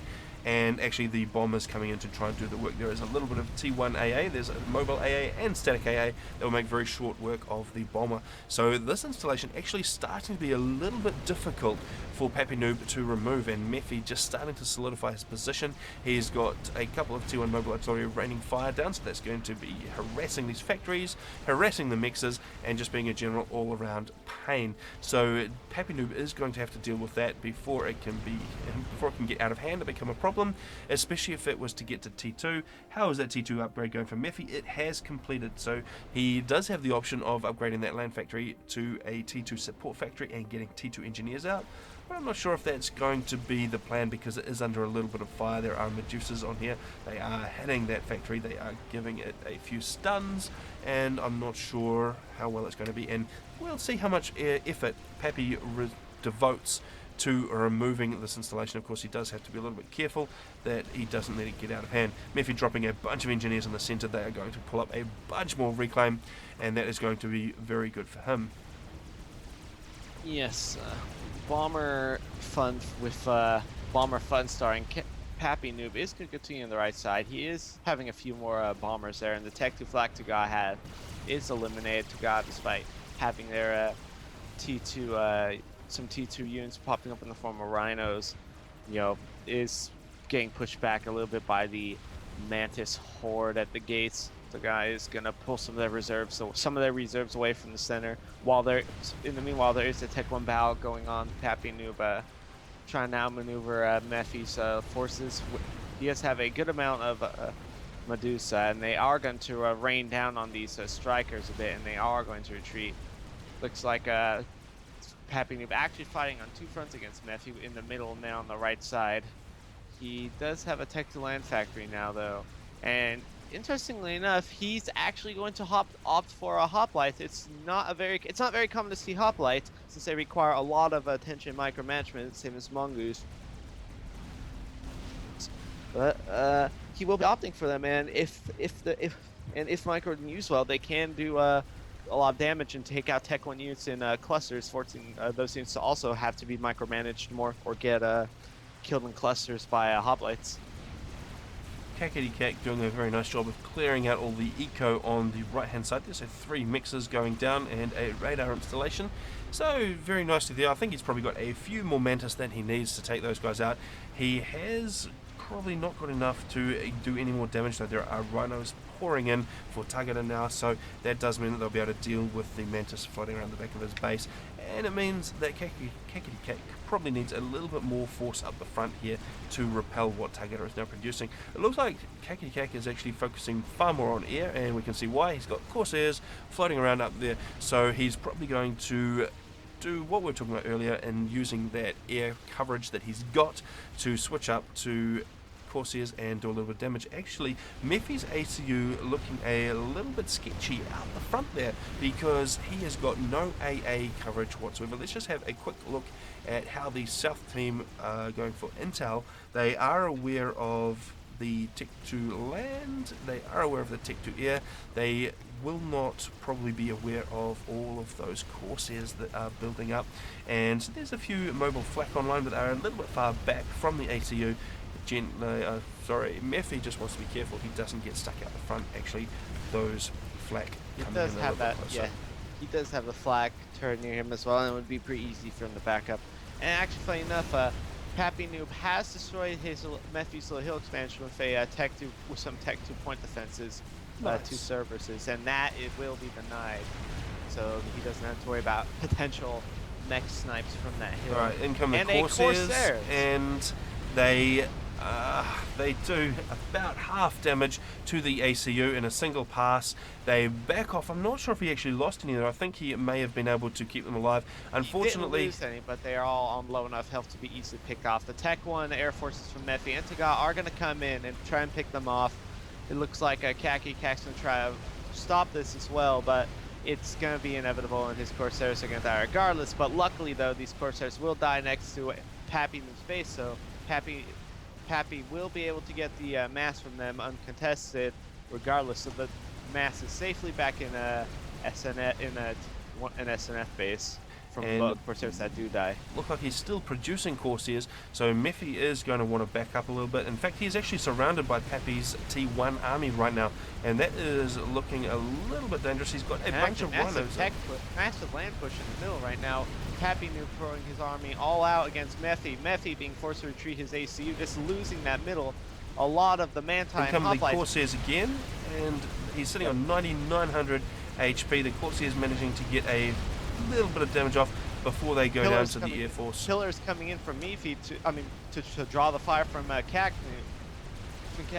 Noob, my bad. It might be enough. The hoplites are going to have to back off and try to get picked off. And it looks like the pillars will take care of it. And although now they're going to have to compete for the reclaim because Pappy Noob is PD crawling in the center. So Mephi won't just be able to get the mass, even if he does win that particular fight. Although he does have a few mobile missile launchers, which he has to be careful with as Pappy Noob's ACU moves forward. In the meanwhile, the Tagada and Kakicak's front is a lot more quiet. It's a little turtly, although Tagada does have a nice round force they could probably push up with. It's not too much from Kakicak. As we can see, though, back on the left side, Pappy Noob is trying to hit the left side some harassment. He does have some hoplites there to take care of that tech 1 point defense that goes up. And it's just going at it's turning into some fast-paced warfare on the left side. That could just go either way right now. And as is Mephi slowly being pushed back. The T1 PD does go down, but those guys are going to come under fire from all of those pillars that are rolling in. So that will mean that Mephi holds the position. He is still struggling for units in the center. He sent that army to the left to deal with those hoplites that were raiding, and that does mean that his ACU is again out alone in the middle. Almost there's a few pillars to back him up. He is sitting on a 14.5k HP, which is still pretty nice. He's got 18k max HP. Continual pushing here from Pappy Noob with those T2 PD, just crawling, continuing to throw those guys up. The Cerberus turrets, of course, not the most effective in the world, but in large numbers they will be able to deal with what Mephi has got on offer right now. We are seeing Tech 3 land factory upgrades, by the way. It looks like Cackety Cacknoob has finished Tech 3 Land Factories building Loyalists, in their factory building bricks, and Mephi getting a Tech 3 Land Factory upgrade as well. So we're going to be seeing a lot of Tech 3 play here in a bit. And in the meanwhile, more hoplite action. These guys just still pushing in the centre, back and forth, and well, I'm not sure there's no tac missile defences at all so far for Pappy in the centre there, so he is going to need to throw up some of those guys or get enough mobile units to reach out and touch the flapjacks that Mephi has got online. The flapjacks and the gun ACU actually being able to destroy those Cerberus turrets pretty quickly. So a decent hold there for Mephi, but there is a lot of T1 pouring in, and there are a bunch of hoplites in there. Those guys, if they are microed well, they'll be able to take out a lot of pillars without them being able to answer a lot of damage. So we'll see how well these guys micro their armies. If Peppy Noob just grabs all of those troops and sends them in, then he's not going to fare too well against a pretty good number of pillars sitting in there for Mephi. And, well, especially Mephi with the ACU there. Bringing his ACU in to boot, and that is going to hold the line pretty well. And it looks like Peppy Noob at the moment is just continuing to dump reclaim in range. Actually, Peppy Noob bringing engineers all the way in around at the feet of Mephi. At the same time though, Pappy Noob will hold that front regardless, because he is sitting at about, let me check, about five Cerberus Tech 2 PDs and a single Tech 1 point defense. 2 of the Cerberus is hammering on the pillars, so it'll be enough to maintain a stalemate, and that is probably the equivalent of No Man's No Man's Land right now, I think they call it. That's right, although that is probably a net win for Pappy Noob, because he is 1600 and he's holding off Mephi at 1900, which is a pretty good effort. We all know how dangerous Mephi can be, so I think Pappy Noob is doing very well for himself, managing to hold Mephi back. Although Mephi has got that T3 upgrade completed, we see the first Percival rolling off the production line. Actually, he started with a spearhead, so that is going to be pretty dangerous to the forward position. And meanwhile, on the right side, which hasn't seen much coverage, things are starting to heat up. The Loyalists are moving up, and the brick is up front, absorbing the damage from the Loyalists, while now the Rhinos are while the Tech 1, Tech 2s are just kind of moving back, hanging back. Tagada almost loses their brick, does kill one Loyalist, and just kind of retreats. And it looks like they're just playing a stalemate. And then meanwhile, the back and forth creep continues in the middle, although it looks like Pappy Noob is going to move some of their units to the right side a little. You can see those spearhead missiles absolutely raining havoc down on that forward position of Pappy Noob. He is not able to hold against those guys there. He will need a bunch of tac missile defense up to be able to stop the spearhead missiles. They are just very, very strong, and at the range they are going to be a little bit unstoppable. Actually, a second spearhead moving in, so 2 spearheads are going to make very short work of the installation, and unless Pappy Noob can bring a bit more T3 to the front line, well, he does have his T3 factory, but is he producing any Loyalists or bricks yet? At the moment, he's making a Tech 3 engineer. He was the last one to get a Tech 3 land, I do believe. That does put him at the disadvantage there.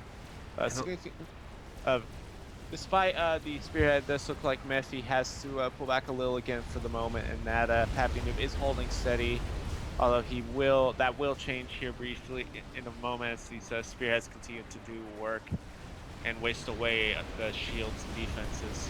It looks like Pappy Noob has pretty much abandoned that forward position now. He is going to give that up, and that means that all the reclaim is probably going to go Mephi's way. He has left a few engineers in here to grab as much reclaim as they can before they die, but they are going down quickly, so the NGs here for Mephi are going to scoop up the bulk of the reclaim.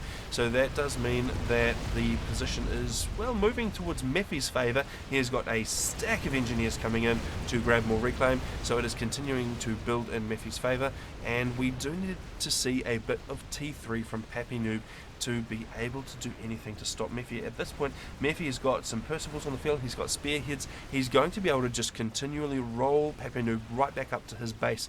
So it's probably going to come down to Kakity Kak Noob being able to push through Targeter. So of course, Targeter is, well, he's 1600 rated as well at the moment, so it's going to be reasonably hard for Kakity Kak to push through. He's got a decent lump of units in the centre here, a bunch of bricks, and Kakity Kak actually just moving up. So SNF definitely looking like they're shifting to a far more defensive position right now. The initial plan, I think, was probably that early T2 air, get the Corsair snipe in and take Mephi out, but unfortunately for SNF that didn't work, and that has left Mephi in a pretty good position in the centre. The constant pressure from Pappy Noob hasn't done much other than drop reclaim, so let's just have a quick look at the reclaim figures.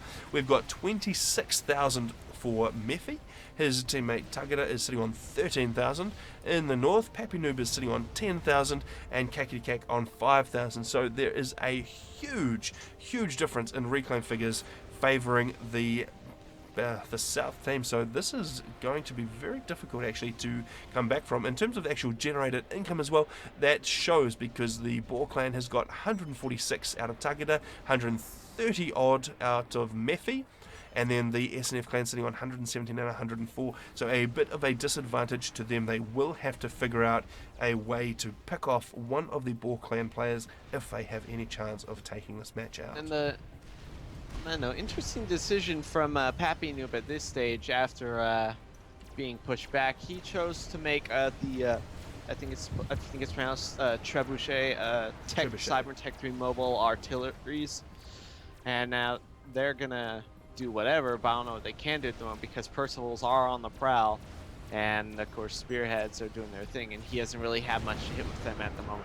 Maybe a waste of mass, he might find a way to do it. He actually, never mind, he's using it to blast engineers, trying to reclaim with the splash damage. It is working out, and hey, I don't know if they're worth the mass that the engineers are reclaiming. Probably are, but I guess it's an alright move. I wouldn't know. It looks like Mephi is bringing up his Spearheads to deal with those Trebuchets.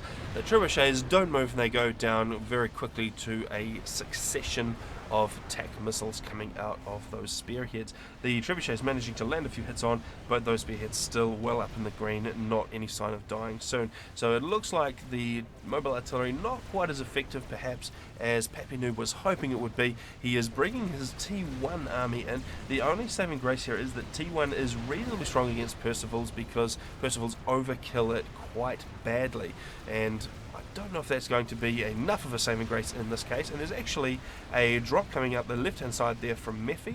Where is that going? Was that a Percival on board? I think it is, and it is going to drop somewhere up, there we go, on the plateau, take out a couple of T2 mexes and just do a little bit more damage to Pappy Noob, sitting on 118 mass fatigue, so that's pretty quickly going to drop down. So that is a nice play there from Mephi. We don't have anything building on the north. Let's just have a quick check for strategy. What do we have? We've got a Tech 3 mass extractor upgrade going on for Pappy Noob, so that is interesting. It's not going to do a lot of damage to his opponents. And then over here, Kakity Kak Noob has switched up to T3 Air, so that does give him the option of strat bombers, which could be reasonably useful here. There is a massive army of, well, a massive air force, I should say, of Tech 1 interceptors for Mephi. Yeah, no, but he would have to go for the air superiority fires first and get that air control, because there's simply too much interceptors, and they would be able to easily intercept a strat bomber after the first pass, and of course it would be reclaim strat, replace mechs. That's right, and there's actually T3 Air online for Targeter as well, so both of these guys have switched up to T3 Air. The T3 Scout's heading overhead for Kakity Kak, so he will be aware of the T3 land now that Targeter possesses, so he is going to have to make sure he produces ASF to win the air fight before he can make use of strat bombers. It would have been possible to get a few hits in with strat bombers because all of the AA that Mephi has at the moment is a little bit slow, so the interceptors, you have to catch the strat bomber in a good position because they are not fast fast enough to actually catch up to a Strat Bomber. So a good, well-planned run from a Strat Bomber could have done a world of hurt onto Mephi, but it is starting to be too late as the T3 air rolls out and Tageta's got a little force of air superiority fighters ready to go. The T1 bomb is coming in from Pappy Noob. He is going to probably try and drop those spearheads because they are causing him all sorts of pain, and in come those bombs. And it looks like they're going to be reasonably successful.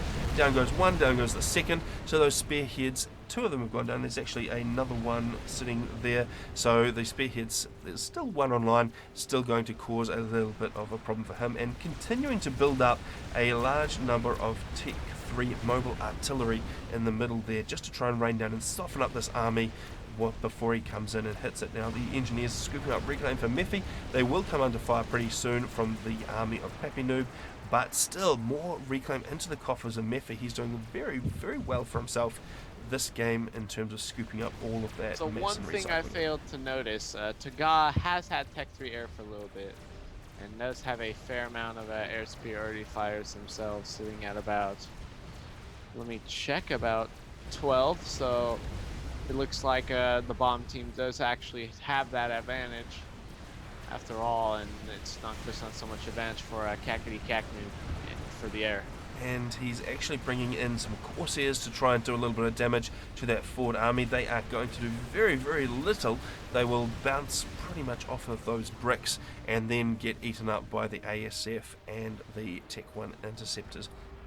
So Kakety Kak looking like he's a little bit out of options in terms of pushing through Tageta right now. He's got not enough air to break through the massive cloud of interceptors and ASF that Tageta has. Tageta's got a very, very nice cluster of bricks on the front line that is going to be very difficult to push through, and we might have to see a switch up to a Monkey Lord to be able to do anything about pushing through, but I'm not sure these guys have quite got enough eco. SNF still lagging in the eco game, 137 and 120 compared to 185 and 170, so a pretty significant difference there, and that is going to be quite difficult for SNF to come back from. And in fact Mephi now pushing up the centre, he's taking out all the rest of those T3 mobile artillery, and those Percivals are just eating through that this base. is coming as part of the as a consequence of the long-term decision to make mobile artilleries without having that advantage. He is actually going to kill a few Percivals. He has killed one, two more will drop, but ultimately he will be assumed to the increasing amount of Tech 2, Tech 3 forces. And he's actually forced to cancel an upgrade there. He has cancelled, he was upgrading just there, but that ACU is going to very, very shortly come in range of those Percivals. And how many Percivals are there? There's 5, 6. Those guys would have taken about, well, yeah, that is going to be a seconds. major loss of unit production for Pappy Noob. That's going to be 3 Tech 3 land factories dead. It's going to be that reclaim for Mephi, and of course the continued Percival push towards his main Pappy base. Noob thinking about going to take on those Percivals head on, thinking better of it as 1, 2 bolts come in from the Percivals, 3 come in. We can see just how quickly those Percival rounds destroy the HP on the ACU, and it looks like Pappy Noob well down into the red, 2800. He's only 2 shots away from dying basically, so not looking very good at all. And as soon as Pappy Noob collapses, that will be the end for Kakety Kak, because he has got absolutely nothing to be able to counter what Mephi has in addition to Tageta's forces. In fact, Tageta now deciding to push up. This is the final play of the game. There is just not enough on there to even stop Tageta, so the superior eco on the south and the superior production has just meant that the SNF clan do not have anything to fight back with. It looks like Kakety Kak still trying to use Corsairs. He doesn't have quite enough resources to get much T3 online, so that will mean that it goes down to the BAW clan, so that'll be chalking up a few more points to those guys. Let's just quickly speed this up and let the game play out. And while that is going on, I will go and have a look. So the other game that we had scheduled was the Blast, Chilled and Nexus against T3 Noob and Griever Noob. So let's go and see if we can find those guys in the replay vault so the FAF client can think about what it wants to do while this game is just playing out. A nice bit of an engagement there. The stun from the Loyalist managing to do a decent amount to help Kaknoob, but the game is all but over because Mephi is going to be able to just roll in and finish it off. And there we go. I can see in the replay vault we have got the other 2 versus 2, which is on Forbidden Pass. So we'll be able to fire that up. Hopefully it isn't corrupted or anything fun like that. And we'll jump in. In fact, we'll just jump out of this now because it looks like it's just going to take a couple of minutes to finish wrapping up Khaki Cap's forces and finish the game out. So we'll just drop out and we'll go and jump over towards Forbidden Pass. Alright, so there we go. So a nice little bit of play from the Break-A-Wish Foundation, managing to wrap up the SNF clan for a win in 2 versus 2 on Corona. And, oh, let's put a plug in. So anybody who is watching this doesn't know what this is. This is Supreme Commander Forged Alliance, and we're playing the Forged Alliance Forever mod. So what you should do is get yourself a copy of Supreme Commander Forged Alliance. Head over to www.faforever.com, and I've even got a little thing here for that. So faforever.com, grab the multiplayer client, and join us in game, and we will look very much forward to blowing you up and having you blow us up as well. Alright, so let's go and head over to Forbidden Pass and see how the next 2 versus 2 is going to get on between SNF and BAW. So that's Special Noob Forces versus the Break-A-Wish Foundation. And that is Zock's clan, and he actually played today for the first time in the IGC, which was very exciting to see. He did very, very well and managed to wrap up some points for Break-A-Wish. Okay, so the game is just loading up now. We'll be underway in just a second and see who's going to collect some more points. Alright, here we go. Forbidden Pass. So we've got 2v2. We often see this as a 1 versus 1 map, but we are using it for 2v2. So for the noobs, we have got Griever Noob in Aeon in purple. We have got T3 Noob in red over in the left there.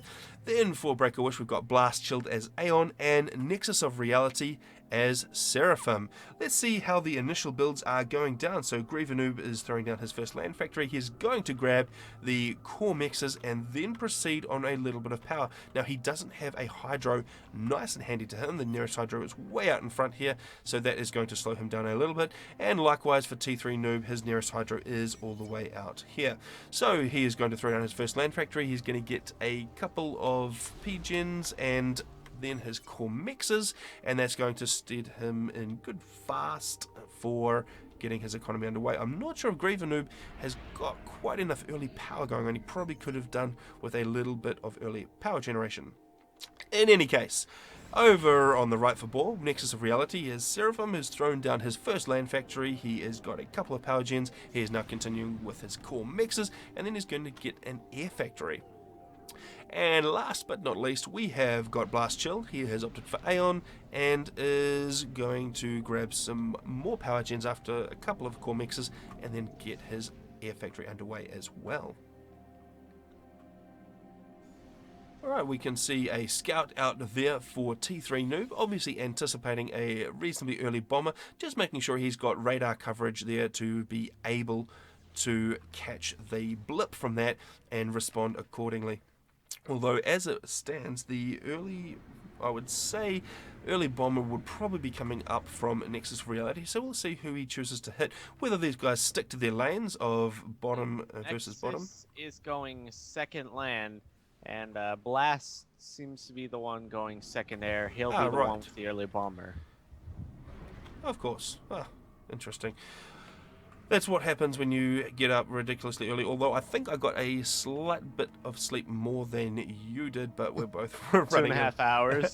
I think I got about 3, so... Yeah, we're basically running on fumes here. So yeah, anyway, Blast is going to run the first bomber, and he will go for some fun, and if he goes to T3 Noob, then that Lion Scout is going to be handy in having done its cheap job, although an air scout is going to go out from Blast Shield, so Blast Shield will see the Lion Scout before he sends his bomber, but I think he's going to send his bomber along that route and get spotted by the Lion Scout anyways.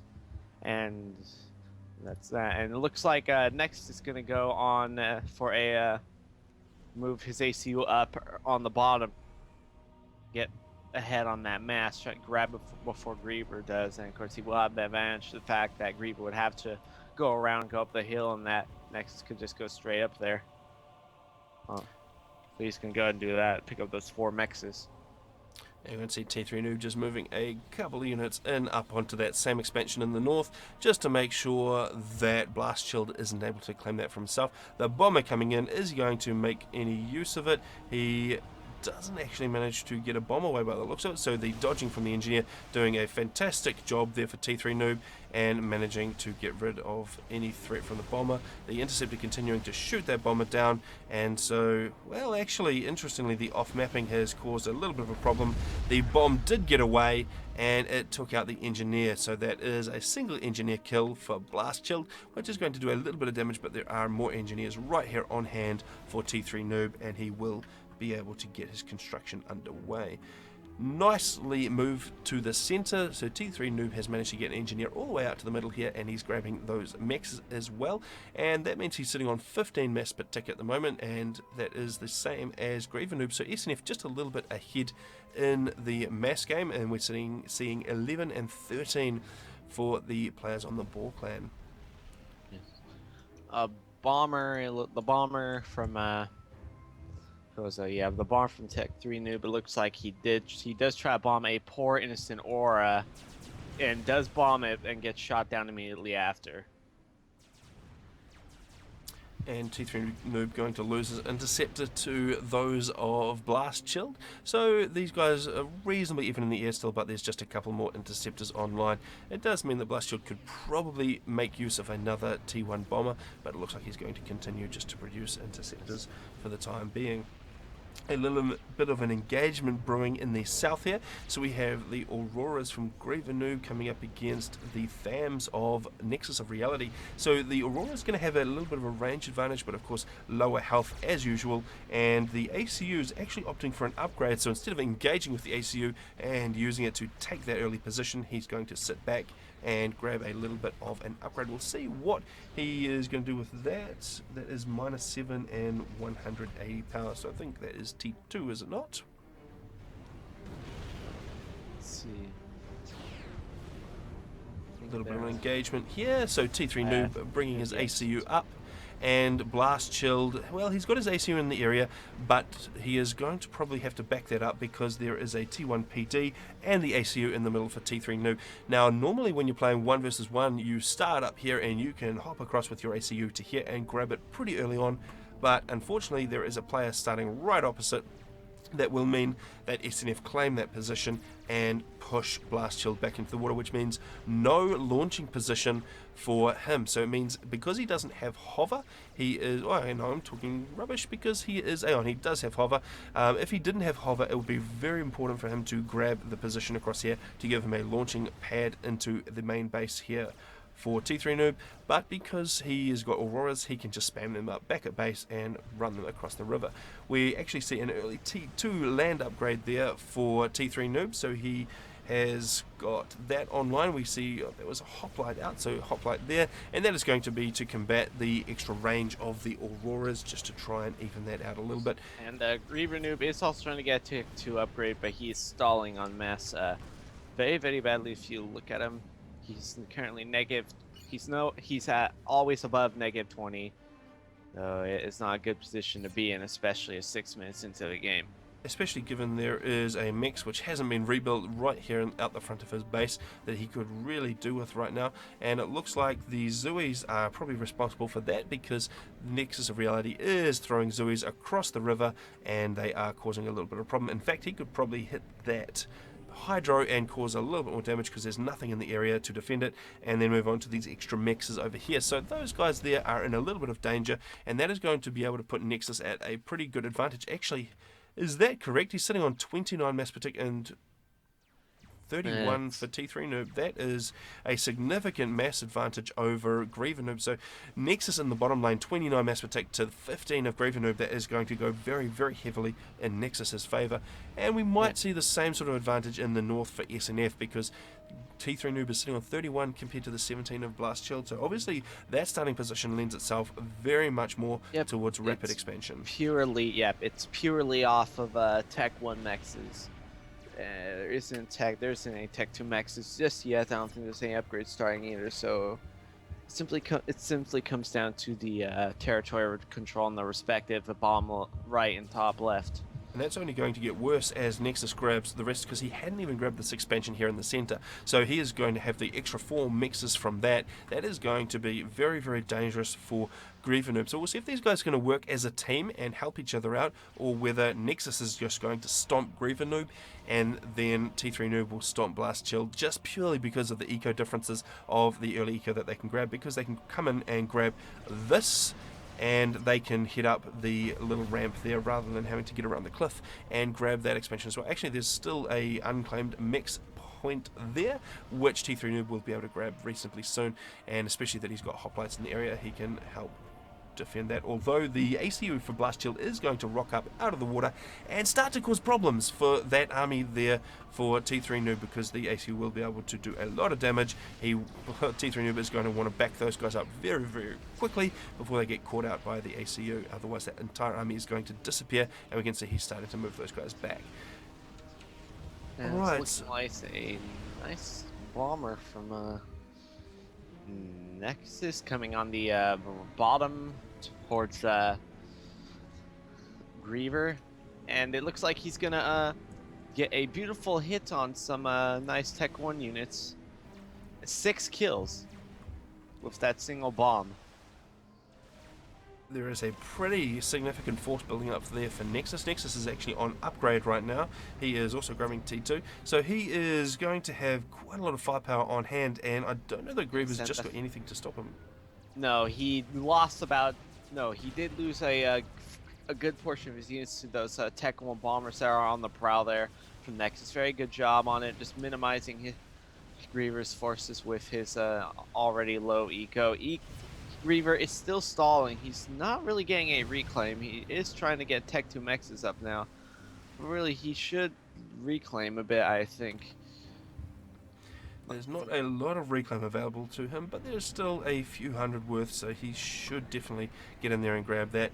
He is going to have to do something to be able to hold against Nexus here, because Nexus is going to be able to build up a very, very lethal force with that extra income. He is actually sitting on 37 mass per tick right now, leading the field. So he is starting to look very, very dangerous indeed, and it is going to be... Well, Griever Noob is going to need some assistance there from T3 Noob just to be able to hold, but unfortunately T3 Noob is not actually making the inroads that you would expect, having that mass advantage over Blast Shield. Blast Shield managing to push him back. Well, that's because, I mean, on the top versus bomb, the top is pretty even. Both players 1500. You look at skill and maybe put that towards at rating and maybe put that towards a sort of approximate skill, and then on the bottom you got Nexus, who's I think 1800 at the moment, against Griever Noob, who's at 1100, actually playing like an 1100 here, so it's no surprise that things are going the way they are. But Griever is doing okay for his alright for skill level, trying to hold off the horde. He is getting those Tech 1 PDs up with his Tech 2 comm. He tries to get one up. The FAMs are pushing though. He is getting forced to push back. His AC will probably have to go into the water. Now's the time where he wants to start building a PD or 2 in his main base with engineers, just in case, since he cannot stop these FAMs. The FAM's actually backing up there for Nexus. He's going to front with his ACU for a little bit, and at this point it is looking pretty bad. Griever is not going to be able to hold off Nexus at this point, so it is going to be very problematic, and Blast Shield actually opting to throw down a TAC missile launcher. A TAC missile defense thrown up very quickly though for T3 Noob, and it does manage to take out that wibbly wobbly Aeon TAC missile, and so that will not be a net win for Blast Shield. He's actually invested quite a bit of mass into that, but T3 Noob has spotted it and negated it. So unfortunately for Blast Shield, that's not going to pay off, but he's still holding very well for himself. He is at a mass disadvantage still, but he is stopping the push from T3 Noob and now he's actually going to be receiving some support from Nexus. Nexus is sending a fair amount of fams up to the top. He'll try help him push.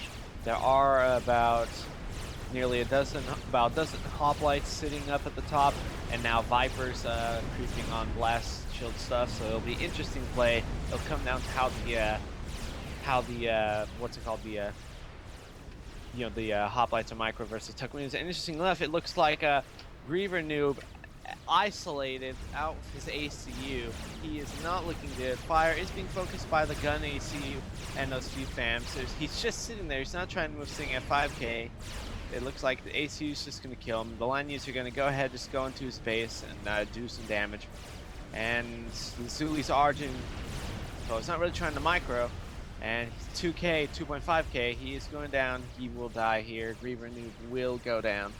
And Nexus will be able to focus his full attention to T3 Noob.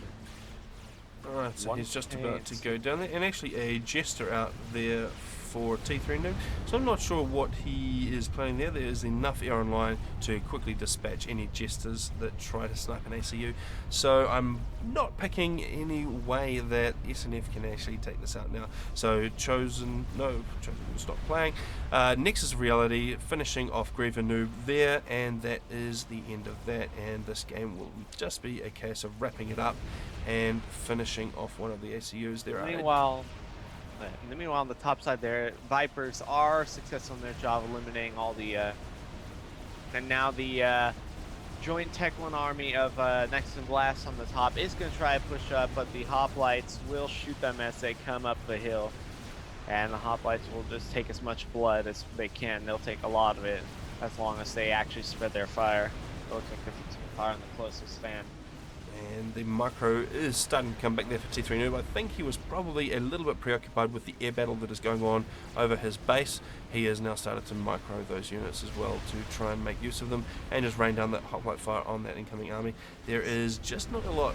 There would potentially be a chance if T3 Noob was able to grab all of the reclaim and all of the eco that Griever Noob did have, but Nexus is well in control. Yeah, the Jesters are going at Blast. He does have a Tech 1 anti-air there, and Blast is not Blast, my bad, T3 is focusing a fire on them, but too little too late. He won't be able to do much. Potentially, T3 does have the potential to kill Blast Chilled if his hoplites can hit and get enough hits off on it and doesn't make it to the wire. And now be good for him, because if he does that, then he might have a possibility to pull off some sort of a cheese sniper something against Nexus. Unfortunately, if he can match, take a Blast, and it'll be a 1v1. Unfortunately, his main base is coming under fire now from units coming across. So Aurora's popping across the water there for Blast Chilled, and there's a few Thams to back him up from... Yeah, there is a Cerberus there to intercept those Auroras, so... And a Hoplite and a Jester, so those guys are going to be able to deal with that T1. So we might be able to see a pick-off Blast Chilled trying to make his way towards the water. It looks like the Oblivion turret is going to do quite a lot of damage to those Hoplites, but I'm not sure... No, the Hoplites are going down too quickly. Beautiful hit. The Hoplites were very bunched up, sitting and taking advantage of its AoE, of the AoE can do to get that damaged. Nexus just saying in chat that this game still has 15 or 20 minutes yet, so it looks like T3 Noob probably managing to hold out reasonably well.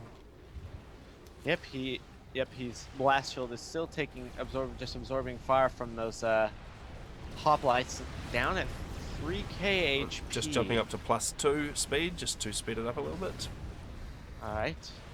I'll just put that +1. Yeah, next, Blast is retreating into the water. T3 Noob is in the water trying to build some Tech 1 torp launchers, but he won't. But due to the direction he's moving, he won't be able to act. T3 Noob won't be able to get that off on Blast Shield. And apologies for my little stuttering commentary. As we already brought up earlier, we are both running on fumes for sleep.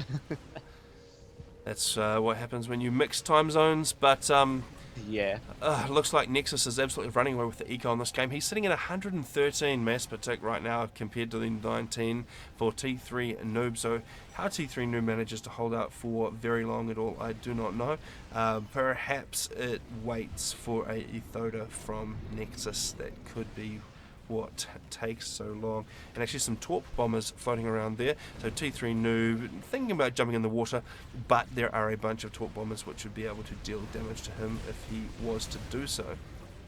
Continually destroying the eco for T3 Noob, just absolutely suppressing what he can do. He's managed to get back up to 23, 25 mass per tick, but that's still just a shadow on what Nexus has, because Nexus has got pretty much half of the entire map right now. He has got a bunch of gunships built up. Is there enough AA in place to be able to stop that? Well, actually the ACU is all the way out here. There is a couple of flak with him and a shield, so he would be able to withstand a little bit of a gunship snipe, but not a whole lot. And there are a bunch of interceptors. Well, he's got a few interceptors of his own to take out that gunship, and there are still a bunch of T1 bombers, and well, there's even more gunships coming in from Nexus. So perhaps the strategy from Nexus here is to build up an overwhelming number of gunships and then cruise on in and destroy the ACU before the flak can take them out. Not quite sure what we'll be seeing. We are now 18 minutes 20 into the game, and we are just seeing T3 Noob remaining against Nexus and Blast Shield. Blast Shield not managing to do a huge amount of work. He is only sitting on 32 mass per tick, so he's sitting on about the same as T3 Noob is, so he isn't able to produce a lot to reach out and hit T3 Noob, but Nexus is able to just sit back and build up pretty much whatever forces he wants at this point in the game, and Yes. that is going to... And it's interesting just how high Nexus has his mass count at already, sitting at 176, and most of his mechs are Tech 2. And he's getting his first Tech 3 mechs as well. So he's just going for the ultimate eco horse strat right now, while Blast Shield and T3 Noob just have their own little shindig. And it looks like T3 is able to come out just on top with that engagement on the north. He managed to dissipate the forces from Blast Shield and keep his ACU alive just for a little bit longer. He's got a couple of PD in there. He's got a shield helping him out. He's got a few flak, which would be able to prevent a few gunships from dealing a huge amount of damage. And actually Blast Shield deciding to be a little bit more bold and wandering across the other side of the river and throwing down some installations with his ACU. He's throwing down an Oblivion turret to try and deal with the Cerberus that is sitting there, and he's going to just start taking out everything within range. He is actually down into the yellow, actually getting a rank of veterancy up into the green and then back into the yellow, so he is going to be able to do a little bit of damage there, just continuing to build eco, I suspect, and just grabbing that away from T3 Noob. So he is now getting a little bit of an advantage, 55 mass per tick to the 27 of T3 Noob. A drop coming in there, but that is denied, so that doesn't work out. So Blast Shield not quite managing to get that drop into the back of the base there, and so T3 Noob just continuing to hang on and stop these guys from punching through and dealing with final blow just yet.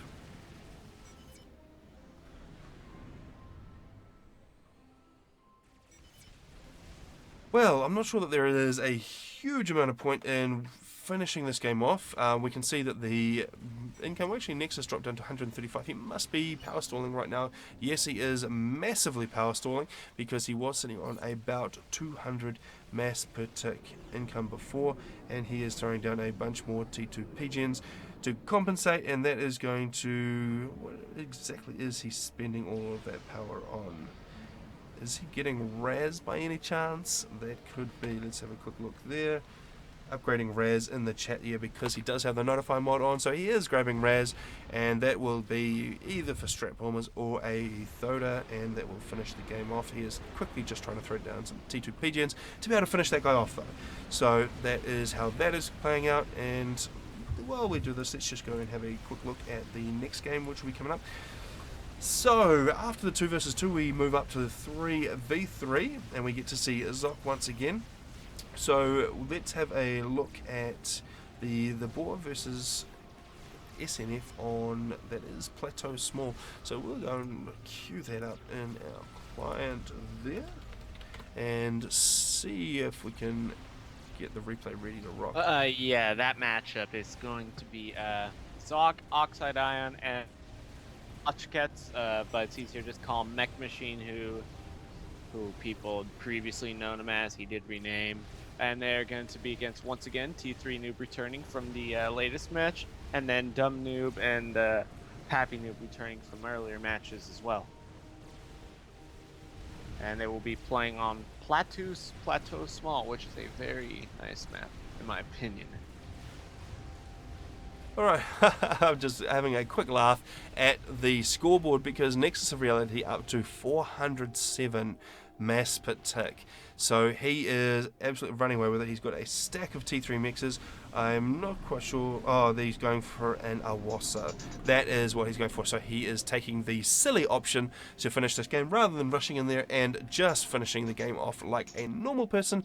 He is going to be silly and throw an Awasa into the mix. And all I have to say is style. 445 and 8.2k power, so that Awasa is going up very, very quickly. All of those resources dedicating. Let's just hang around. It'll only be a couple of minutes before we get the Awasa in the air and head across and destroy that. So let's just see how that goes. So Nexus just hanging around, just preventing any expansion from T3 Noob. Actually, is that a tac missile coming out? Where is that coming from? No, it's mobile artillery.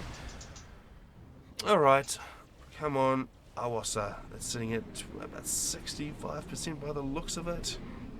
Still in the yellow. Very, very shortly it'll be up into the green and we'll be able to see that head across. And I wonder though, will he go straight for the ACU or will he continue to be silly and take out the base first and then the ACU? So we could maybe place some bets on that. That simply depends on if he feels like he's better off to just, if he's in the mood to just troll, or if he decides he wants to get over with as soon as the bomber is done. Well, I suspect the mood for trolling is probably quite strong right now, given the play that we've seen so far. So I would suspect that he's just going to continue bomb to troll. Everything out. Oh, I tell a lie. The marker has gone down and he is heading straight over towards the ACU. He is going to drop it down. There is a bunch of T1 interceptors. Those guys not going to be able to do a heck of a lot. In comes the Awasa round and the ACU immediately drops down into the yellow. 6,700 HP remaining in one pass, and he takes out the entire Air Force with the AoE. And then after doing that, he does actually start to troll. He comes over to take out the main base. He's going to wipe out all of those core mixes, do a significant amount of damage, and then he's going to come back around and let's have a look at what he's doing. And actually T3 Noob gives up. He is sick of the trolling from Nexus and drops out of the game. So that does give the points over to the BAW clan, who are so far on a clean slate through the matchups against SNF. Alright, let's jump over back to here. Alright, so we've just seen a little bit of trolling there from Nexus of Reality, dismantling the forces of Griever Noob and then dismantling T3 Noob eventually after building an Awasa. So the troll play is strong with this one. Alright, so next we are going to jump over to Plateau Small. We are going to get a look at the 3 versus 3 in this clan matchup of Break a Wish Foundation versus Special Noob Forces, and we are going to see who takes the points out for this one. So the game is just loading up now. We are gaining towards the planet as we speak, and we'll be in the arena very, very shortly. Alright, let's just throw up another quick little FA Forever thing, because you should play FA Forever if you aren't already playing. So head over to www.faforever.com and join us in battle. Alright, the game has loaded up, so we can shoot across to Plateau Small and see who's going to get a few more points. Alright, in the north we can see we've got the noobs. We have got Pappy Noob, who has opted for Seraphim. We've got Dumb Noob opting for Aeon, and T3 Noob as Siren. So a nice little array of factions in that team. And in the south we have Zock as Aeon. We have got Oxide Iron as Cybran, and the very interestingly impossible to pronounce name as Seraphim. I Of shall call course, him. you could just call him by his other name, which is Mech Machine, if that is easier for you. Either that or just green. Alright, so how are Boar getting on? Zock is throwing down his first land factory. He is grabbing some power, then he'll grab his core mixers and immediately start to reclaim, because there is a lot of reclaim. If we don't hold down Control Shift, we don't see a lot on the map because they're all under the threshold, but there are a ton of rocks available. Oxide Iron throwing down his first land factory, grabbing some power, and then shifting up to the core mixers. And then we've got Seraphim down here for Mech Machine, who has grabbed a couple of power gens and now working on the core mixers. Up in the north, T3 Noob, fairly standard build here, a couple of power gens after that first factory and the core mixers. Same thing again for Dumb Noob, and almost exactly the same thing again for Pappy Noob. So very, very consistent play. No first air factory, so we're not going to see any first bombers coming in to take out engineers. And we'll see who is getting their raiding game on first. We've got a scout all the way out here. For T3 Noob, he is going to be able to spot any incoming bombers. That'll be the plan for that one, and there's actually not going to be anything coming his way. Yes, and there is a little bit of there's a little bit of strategy. It looks like Happy Noob does plan to go to the middle of his ACU. Hector Noob might do the same, although ideally though they should kind of go to the sides as well, because a lot of the aggression comes for the sides. Because the interesting thing about this map is there's a lot of room for harassment armies to slip around, like on the very on the far outer areas. It's fairly easy to miss armies there and have raiders slip into your bases on those sides. Yeah, there are a lot of paths around and through all of these little mountains, and that can lead for some interesting play. So these guys definitely want to make sure they get their early radar up. I would probably suggest that Pappy Noob wants to throw down a little bit of radar once he grabs those expansion mixes so that he can keep an eye on things, and Zock probably wants to do the same. In fact, we can see there Zock throwing down a radar so he can keep an eye on things, so there is a plan for that. And also T3 Noob planning a little bit of intel, so these guys will be well informed of any incoming armies. Speaking of incoming armies, there is a nice little raid there, so a flare out from Zock, just trying to catch some engineers. It has been spotted, but the FAM from Pappy Noob is probably going to be a little bit slow, and the flare is going to get into range of that engineer pretty quickly. We'll see if he can stay alive. He is actually moving towards it. He's going to try to reclaim. Zock skirting away, managing to take out that engineer. There we go. So nice play from there, managing to score a win. Alright, so Dumb Noob now starting to move out to the front, and so is T3 Noob, so we're going to see a couple of ACUs out there.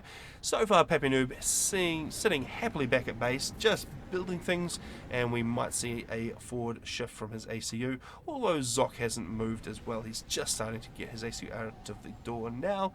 And over here, Oxide Iron well up in front with his ACU, and the same with Mech Machine. So those guys reasonably well forward, starting to get themselves established and get some factories online and start spamming. We do finally have a little bit of bomber play, so T3 Noob has got a bomber out there. I'm not sure that anybody else has so far. There are air factories online, but just scouts and interceptors. Alright, Dumb Noob bring... A little land scout from Zock manages to slip behind their base for some solo scouting. And that flare, dodging bomber fire, and just making a general nuisance of himself. He'll probably be able to take out that mass extractor if he's microed a little bit. The bomber will be coming in for another pass. I'm not sure that Zock really wants to commit the APM to micro that guy. Actually, the bomber not coming in for a second pass. The flare just being left alive. Oh, he was not focus firing. If he fires one more shot, one shot short of taking out that mass extractor, so very unfortunate. And very close. He is going to bring the scout, and the scout actually might be able to finish that off. He's going to come in. Is he going to focus fire? He is.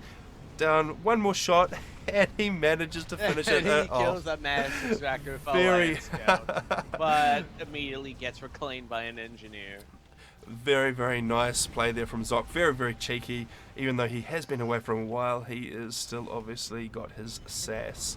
Alright, so how are we going for bombers? We've got a bomber out here from Pappy Noob dismantling engineers on the front line. We have got this bomber over this side for T3 Noob just trying to do the same. But there are quite a few interceptors around and in play for the south team, so they're going to be able to deal with that as soon as they get issued the order, and it looks like no, they're actually heading away. There we go. So Mech Machine is going to use a couple of interceptors to dispatch that guy. There is, well, a nice little raiding force there from Zock, managing to take out that expanding engineer and mechs. They're going to be able to wander on through. There is not enough to stop them. There's a single fam back there for Pappy Noob.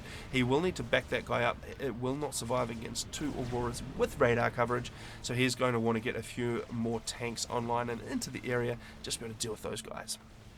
He does still have an engineer out here just doing a bit of patrol, so he will be reclaiming trees and rocks just to help out. Let's have a quick look at the reclaim game. So we'll start with Zock.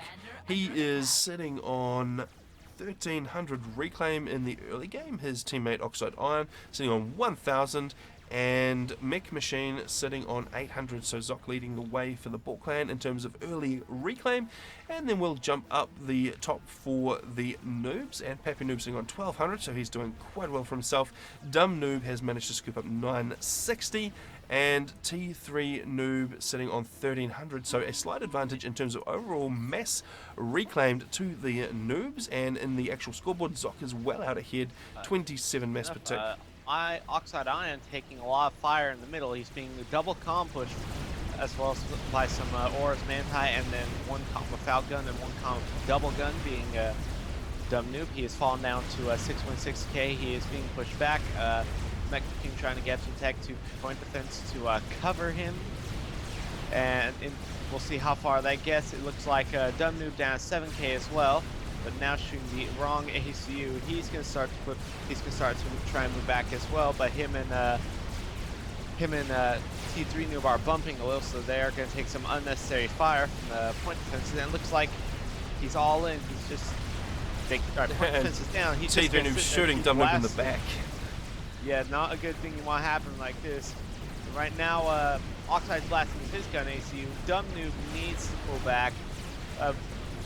Mech Machine trying to build a Tech 1 PDs up close, and it looks like, yeah, okay, so yeah, Dumb Noob is gonna pull back. Mech Machine is gonna take a lot of the fire at the moment, going down to 7.5k going down. A new Tech 2-point defense is gonna be up, and it looks like yeah, looks like the SN team is gonna be able to pull back. Air battle going on overhead though, and a Tech 1-point defense is finishing. Bomber coming in from Mech Machine. Yeah, multiple bombers from Mech Machine trying to trying to whittle down and finish off Dumb Noob. Since he's sitting at 2.4k, it is a possibility if the top, but as I said, the top team, T3 Noob, is bringing in air to take care of the bomber, so that will no longer be a problem, and the SNF guys in the middle will be able to pull back after that intense early battle. Although the Ball Clan looking in pretty good command of the air at the moment. They've got a lot of air force from all three players, whereas the Noobs haven't got so much distribution of air. And right on the front line though, it looks like T3 Noob probably able to deal with Mech Machine's interceptors, but there are a bunch sitting back there for Oxide Iron and Zock. So they do manage to clear out the bombers above Dumb Noob's ACU, but they are still a little bit behind overall in air. So they do need to catch up a little bit if they want to make sure they don't get outclassed. At the moment, the Ball Clan is probably able to look at a T2 air shift reasonably soon and start sniping out some targets potentially. So the Noobs will need to watch out for that. Yes, Oxide is getting a Tech 2 air upgrade, which is over 50% done. And Zock has finished Tech 2 land HQ himself, and he's gone for the first mobile shield gen, probably for ACU coverage. And then there's also a Tech 2 land factory up from T3 Noob as well. And Zock making nice use of transports to drop engineers all over the field and just get intel, get reclaim, and even right up in the top corner here, grabbing a little bit more for him. So still doing very well in the eco game. He is sitting on 35 mass per tick, so he's still leading the pack, and all the others lagging behind in the 20s. The ACU's pushing, well, pulled all the way back here, so Dumb Noob Where did he end up with his ACU? Right around the other side here. He's still down in the yellow, 2900, so he's still in a fairly dangerous position. He doesn't have a lot of AA, a single Mercy, or, well, we've got a Corsair, which is unanswered from the South team. Could potentially finish him off, so they do need to make sure they've got the air coverage to stop that happening, because the BAW clan is in still very good control of the air. We've got a nice cloud of interceptors for Zock. Oxide Iron has got a nice cloud of his own, and there are a few straggling around occasionally for Mech Machine as well. Yeah, it doesn't look like there's any real air risk at the moment for Dumb Noob, but he does need to be careful. He doesn't have VED, so his regen isn't as fast as...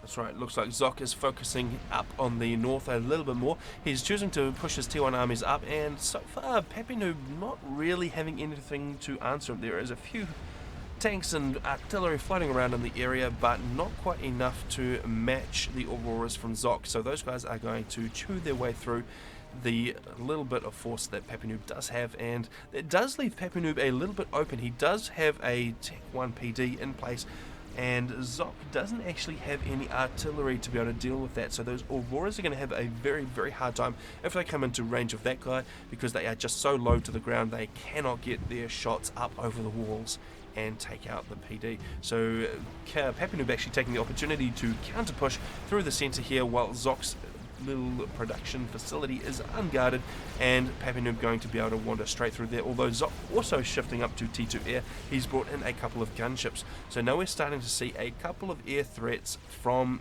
the BAW clan, and we'll see how the noobs are going to deal with that, because at the moment they've got nothing to deal with those gunships. There are a bunch of interceptors online for these players, but without them being under a single player's control, they probably don't have enough in one area to deal with Zock's air force, and those gunships are going to go uncontested and be able to push Pappy Noob back. Pappy Noob responding by throwing up a bit of mobile, or sorry, a bit of static T1 AA with his ACU. Dumb Noob in the centre here, well, he's still sitting down in the yellow, 4200 HP, and he's not actually doing anything with the ACU, so he probably should be on upgrade or putting something together, or bringing his ACU back to a slightly safer position rather than just sitting out the front there. These guys, I think, are probably a little bit vulnerable to TAC missiles right now, because they've got no TAC missile defense in the centre there. And let's just have a quick look. There's TMD online for Oxide Iron, TMD online for Zock, but no TAC missile launches just yet. Zock. Oh, sorry, go ahead. Zock switching up to Swift Winds there, so we can see a Swift Wind leading that pack of interceptors and doing a very quick job of destroying any bombers that it finds. So Zock looking pretty dangerous in the air. He's got quite a lot of backup from his teammates. I just don't know that there's enough anti-air online. These gunships are able to roam around the map and just harass, because of course the mechs are fairly spread out on this map. You have to maintain map control. You have to have your force spread over quite a large area to be able to maintain that map control, and these gunships are just going to wander around and cause all sorts of problems. They're going to come in, they're going to take out that T1 AA, and then they're going to dismantle the installation that Pappy Noob has built up there. So those gunships, definitely a winning move from Zock right now, because there is nothing to contest them. In the meanwhile, looks like Zock actually has a Tech 2 transport load with several obsidians. It looks like he's going to go try to drop at Pappy Noob's base. He was hesitant on moving them for a moment, but he is moving them along the top side. A bomber there for Dumb Noob did come in radar range, so they have spotted that. They are aware of it, but Zock is now dropping. He's actually going to shift that. He has got plenty. It is going to fly right over the flak, but there is too much HP on that Tech 2 transport, and that is not going to be able to do anything. So those obsidians do land, and those guys are going to pack an absolute punch in the main base of Pappy Noob. There is not a lot that he's got online to be able to deal with that right now. He's mainly got engineers and a little bit of AA, and that is going to be very, very problematic. In fact, aside from that too, Zock's gunships on the prowl just blew up a Tech 2 power generator for Dumb Noob. Now moving to just kill every bit of power he has. It looks like that is his current priority for his gunships. I could be wrong though. He is switching off to some other stuff. So And the Boar clan just absolutely having a field day with air on this. The gunships are slowly going down, but they have done quite a bit of damage. And the SNF clan, they've lost that T2 PG, and that was an extra 500 power that they really needed right now to be able to contest the air game, and that is going to just shift it more in the Boar clan's favour. Those Obsidians still rolling around, being an absolute menace to the undefended base. So Pappy Noob is going to lose a little bit more. The shields, well, one of them has just lost their shield, actually is just about to go down. And so those guys are very, very dangerous indeed. Pappy Noob taking the opportunity to push towards Zock's base, because of course Zock has spent most of his effort in air and in dropping up in Pappy Noob's base. That does mean that there is a clear way for Pappy Noob to move up. Pappy Noob does need to make very, very sure he doesn't get mercied, because there are a couple of mercies hovering about just in case Zock can see an opening. The T1 AA just going, well, there's a T1 AA back here, but Pappy Noob just needs to be a little bit more careful, and actually some Vipers rolling in from Oxide Iron to dismantle that forward position of Pappy Noob. So Pappy Noob going to get stopped in his tracks while his base is under fire from air and from drops, and that is going to mean that he is not going to be too effective for the next little while he gets everything back underway. He needs to rebuild all of these expanding mixes. It does mean that he's lagging behind on mass. He's on 23 mass per tick, and then T3 Noob on 29, so still two of the SNF players down in the 20s, which is going to make it very, very difficult indeed to compete, because Zock is sitting on 41, Oxide Iron on 46, and Mech Machine on 45. So Dumb Noob so far the only one out of the SNF clan that is able to compete in terms of mass income with those guys. A bit of an engagement here. It looks like T3 Noob is going to try and push through Mech Machine's forces. He's got enough there to be able to do it. He does need to make sure that he keeps those guys moving and makes absolute use of them, otherwise they will just stall and he won't be able to push forward. Reinforcements coming in here from Mech Machine, trying to bolster and hold this right hand side, although I'm not sure that T3 Noob is quite being aggressive enough. He probably does need a bit of flak mixed in there as well, because of course there are gunships winding around the field and looking for targets or opportunity. Actually, there is one flak in there, so there is a little bit of defense. of course, they're on the center from outside. Looks like the Vipers shall continue their creep and kill the anti-air there. So I kind of miss it. I think the Mercies already came through. Yeah. I wouldn't be surprised if the strategy here was for those Vipers to take out all of the static AA, and Pappy Noob may not notice that that is happening and actually leave himself a little bit vulnerable. Actually, he is noticing. He's throwing up another Ayala, so Tech 1 air defense, so he is aware that his T1 AA is evaporating and that he needs to do something about that. He may be aware of the Mercies. Actually, where have those Mercies gone? Did they fly in or did they run out of fuel? I'm not quite sure what the deal was with those.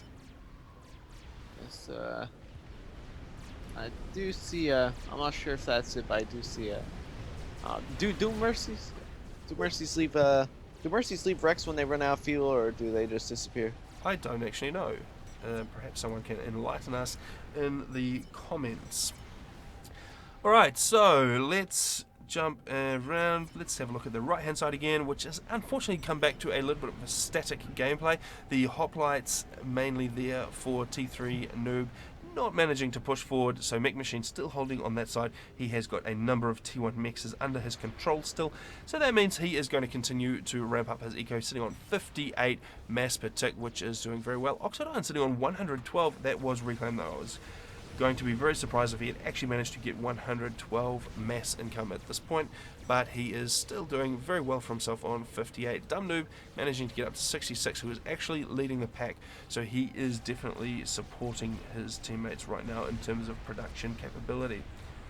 And of course, now looking, Zock does have that Tech 3 land. He is going for his Harbingers, and that's going to be fun to see. I imagine he'll make at least one successful drop for us.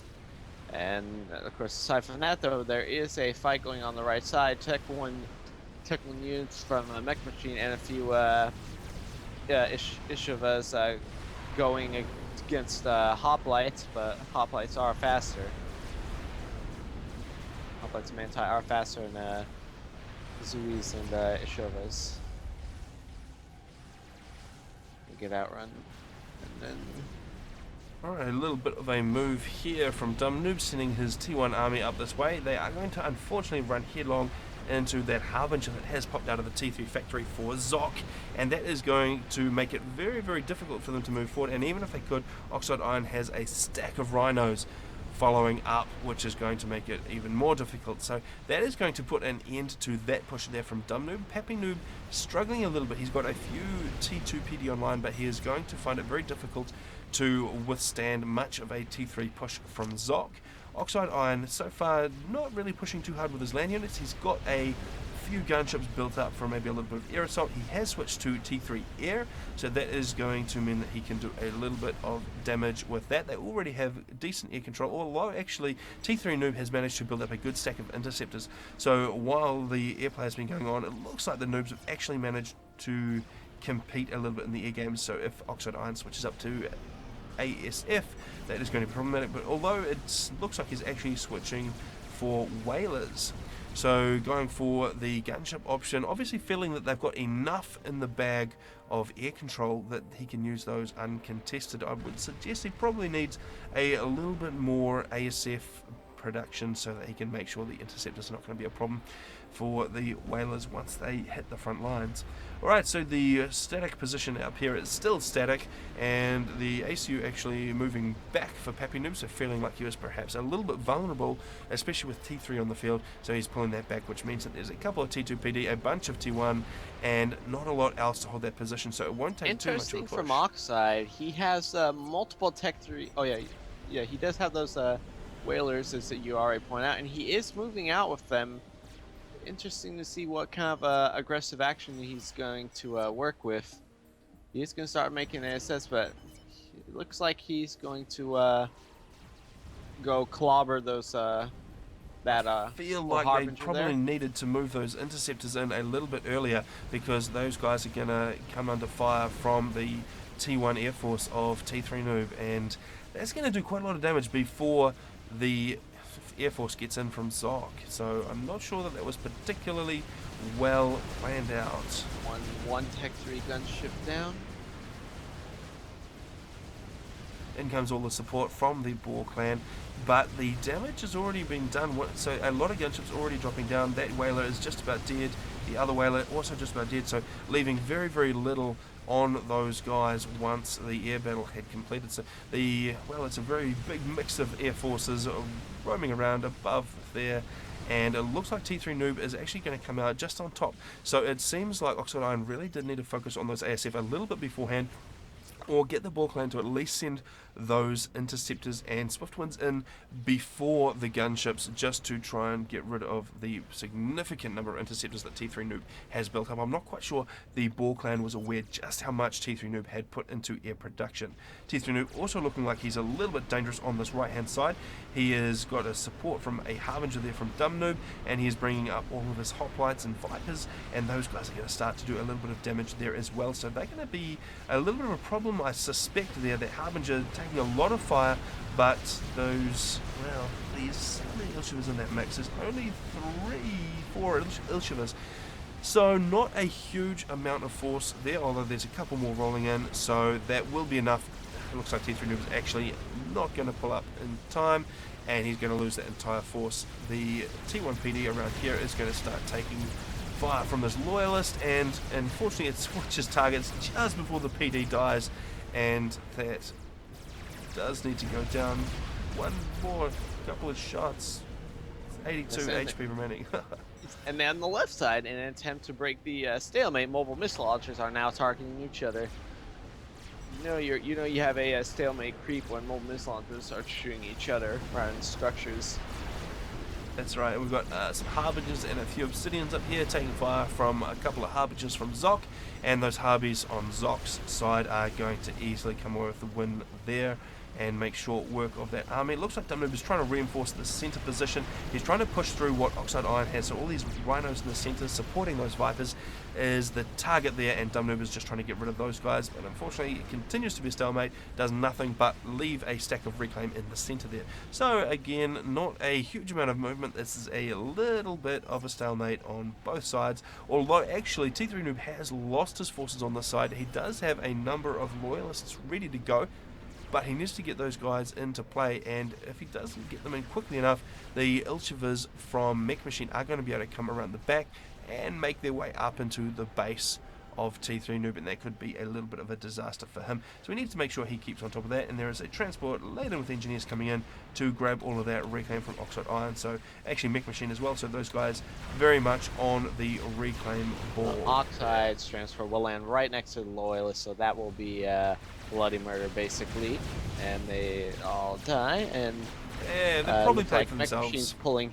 Maybe, but it looks like Mech Machine is unsure if he wants to drop his now, though, because of this. He's moving his Ashovas back as a result, so you know, he doesn't want, he wants to get these engineers in and go for the Reclaim rather than try to find an opening. But then again, at the same time, he has chased down these Loyalists as well, because OS Loyalists will just have free reign over that entire side of the map.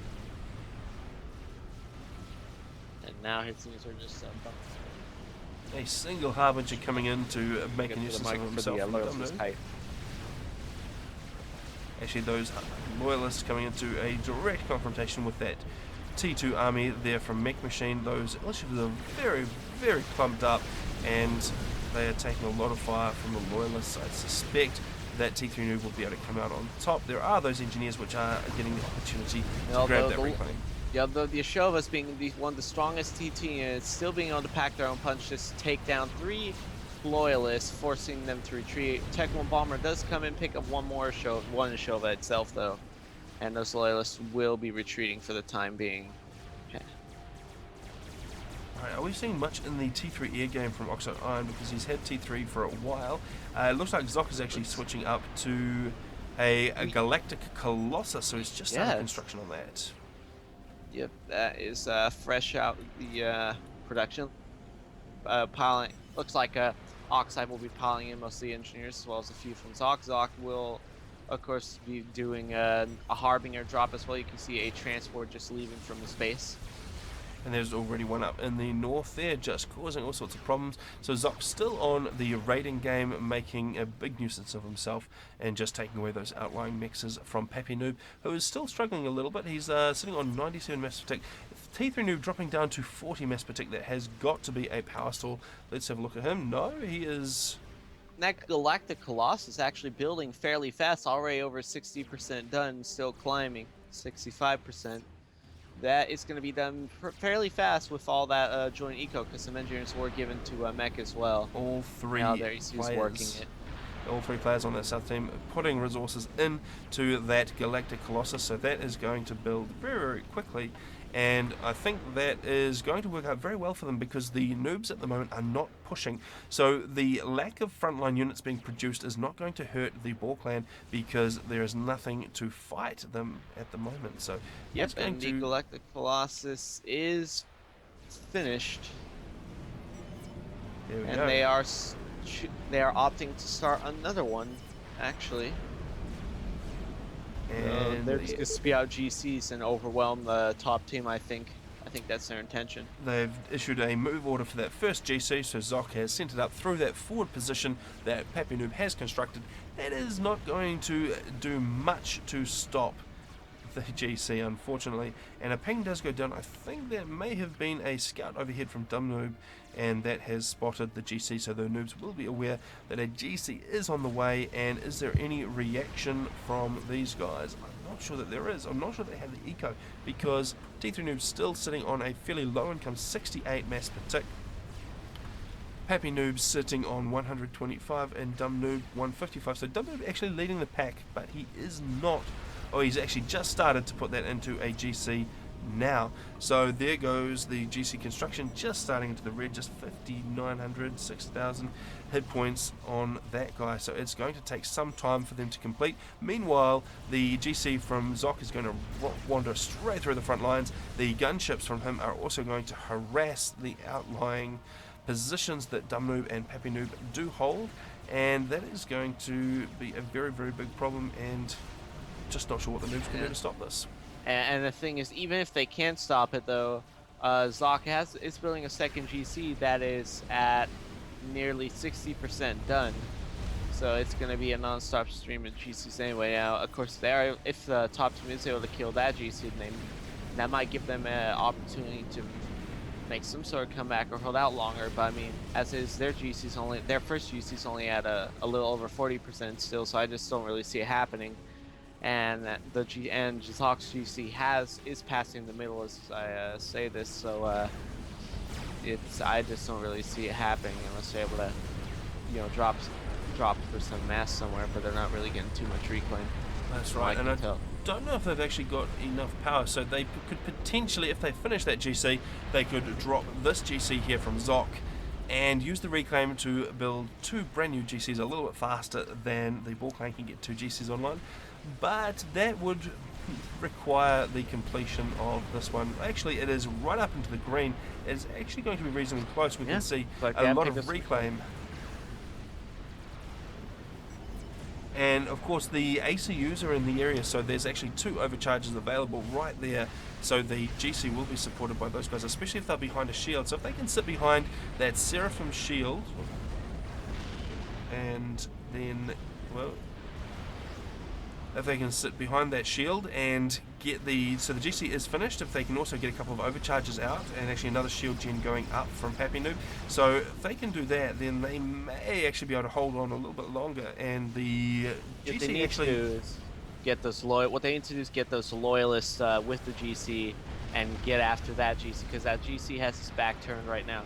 If they can get those loyalists and stun it, then they can just put the damage on it and kill it, but that's not what they're doing, and instead they're going to opt to go out to the right side to stalemate that Shova, and that's not going to be good though. So Zock's retreating his GC, and he's just going to wait for the other GC to come. Alright, so we're going to see a 2 versus 1 GC showdown. Actually, we've got a second GC going down for Dumnoob, so those guys are pouring some resource into that. They have got a reasonable amount between Pappy and Dumnoob. They've got enough eco to match what the guys on the south are doing. It's really just T3 Noob who is lagging behind Mech Machine. And at this time, actually Mech Machine is helping with he was helping with GCs, and now he is on upgrade. Yeah, so it looks like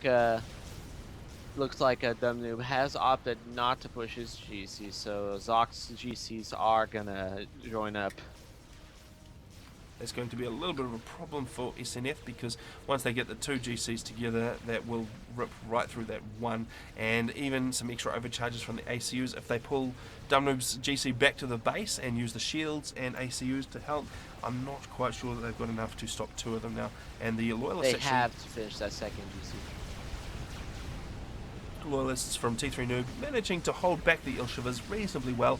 They're just sitting back and peppering away. There are a lot of Ilshivas there though. Heavy investment in T2 land there from Mech Machine. Let's see if it pays off or whether it's just going to dump more reclaim. Those loyalists continuing to rain fire down on those guys. The loyalists starting to disappear reasonably quickly once they come in range of the Ilshivas, but there is, I suppose, more loyalists popping in. Yeah, I think T3 Noob probably has just enough to be able to hold that back and keep the game alive. 2 GCs side by side now from Zock. Let's see if there is any chance. How is this GC? It's only at 50%. There's not a huge amount of build capacity on that right now, so that is probably not going to be done in time. And actually Zock bringing Harbingers in, so the focus on the GC building competition has meant that Zock has got a reasonable chance of getting in here. There are some PD and some Othams as well, so they will be able to dispatch those guys. And actually that hasn't done too much damage, although there is another Otham from Mech Machine as well. It'll come into range of those PD.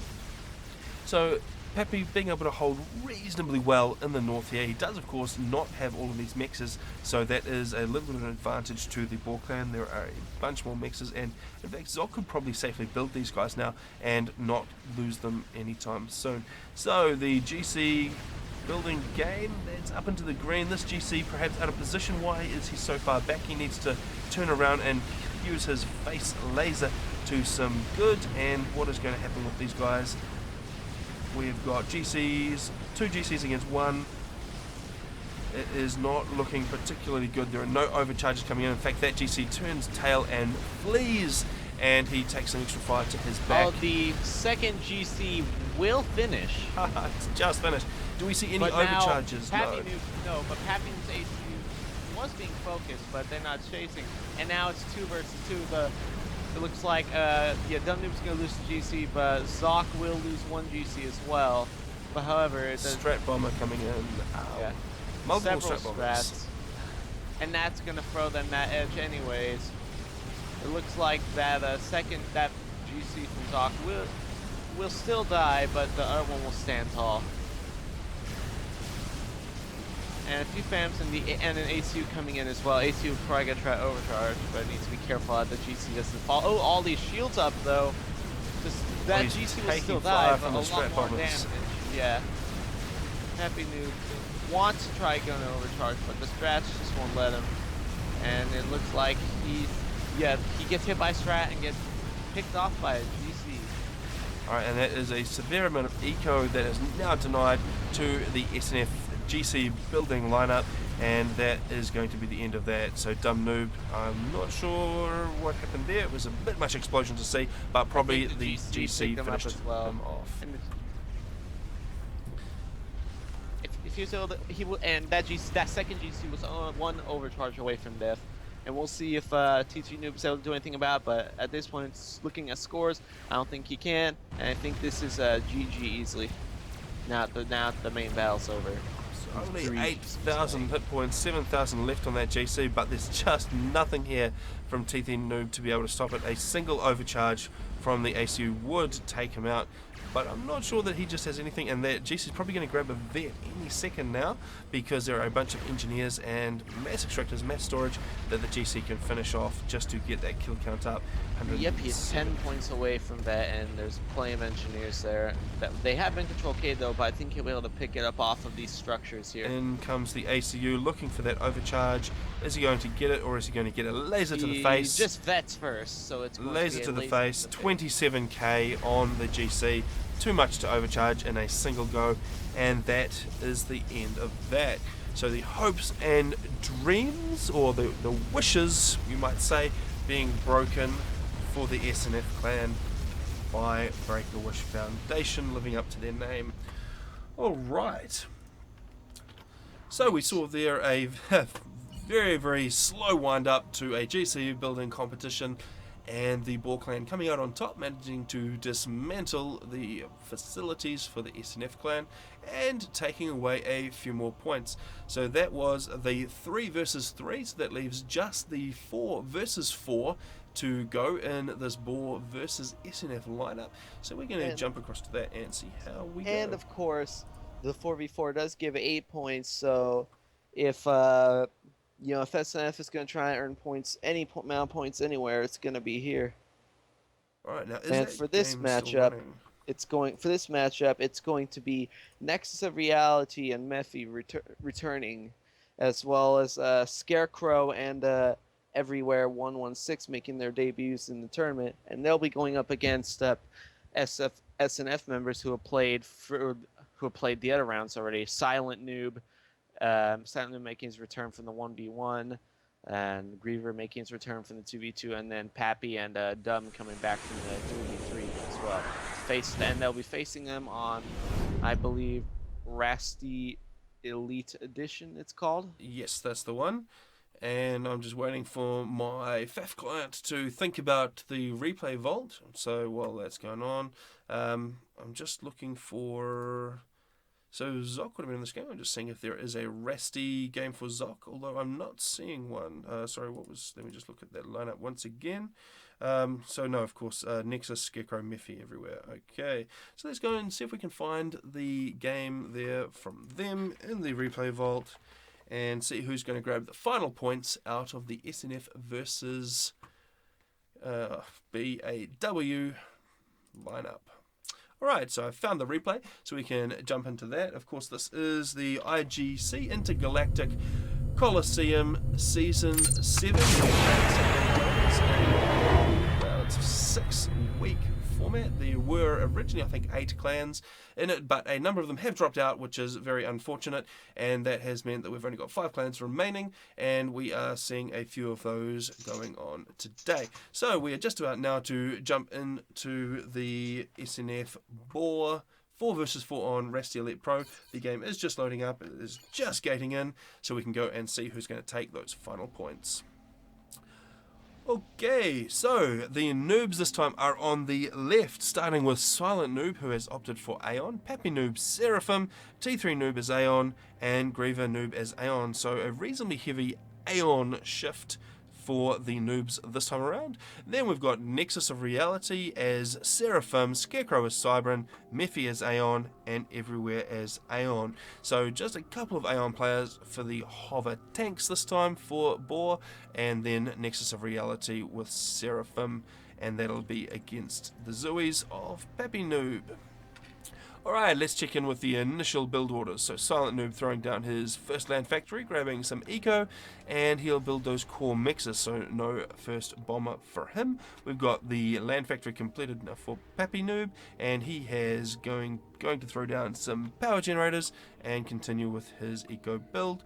And then we've got T3 Noob, his first land factory is starting to produce engineers. He does have a air factory planned, and that'll get him a little bit of perhaps bomber play going. And then we've got the land factory down here for Griever Noob.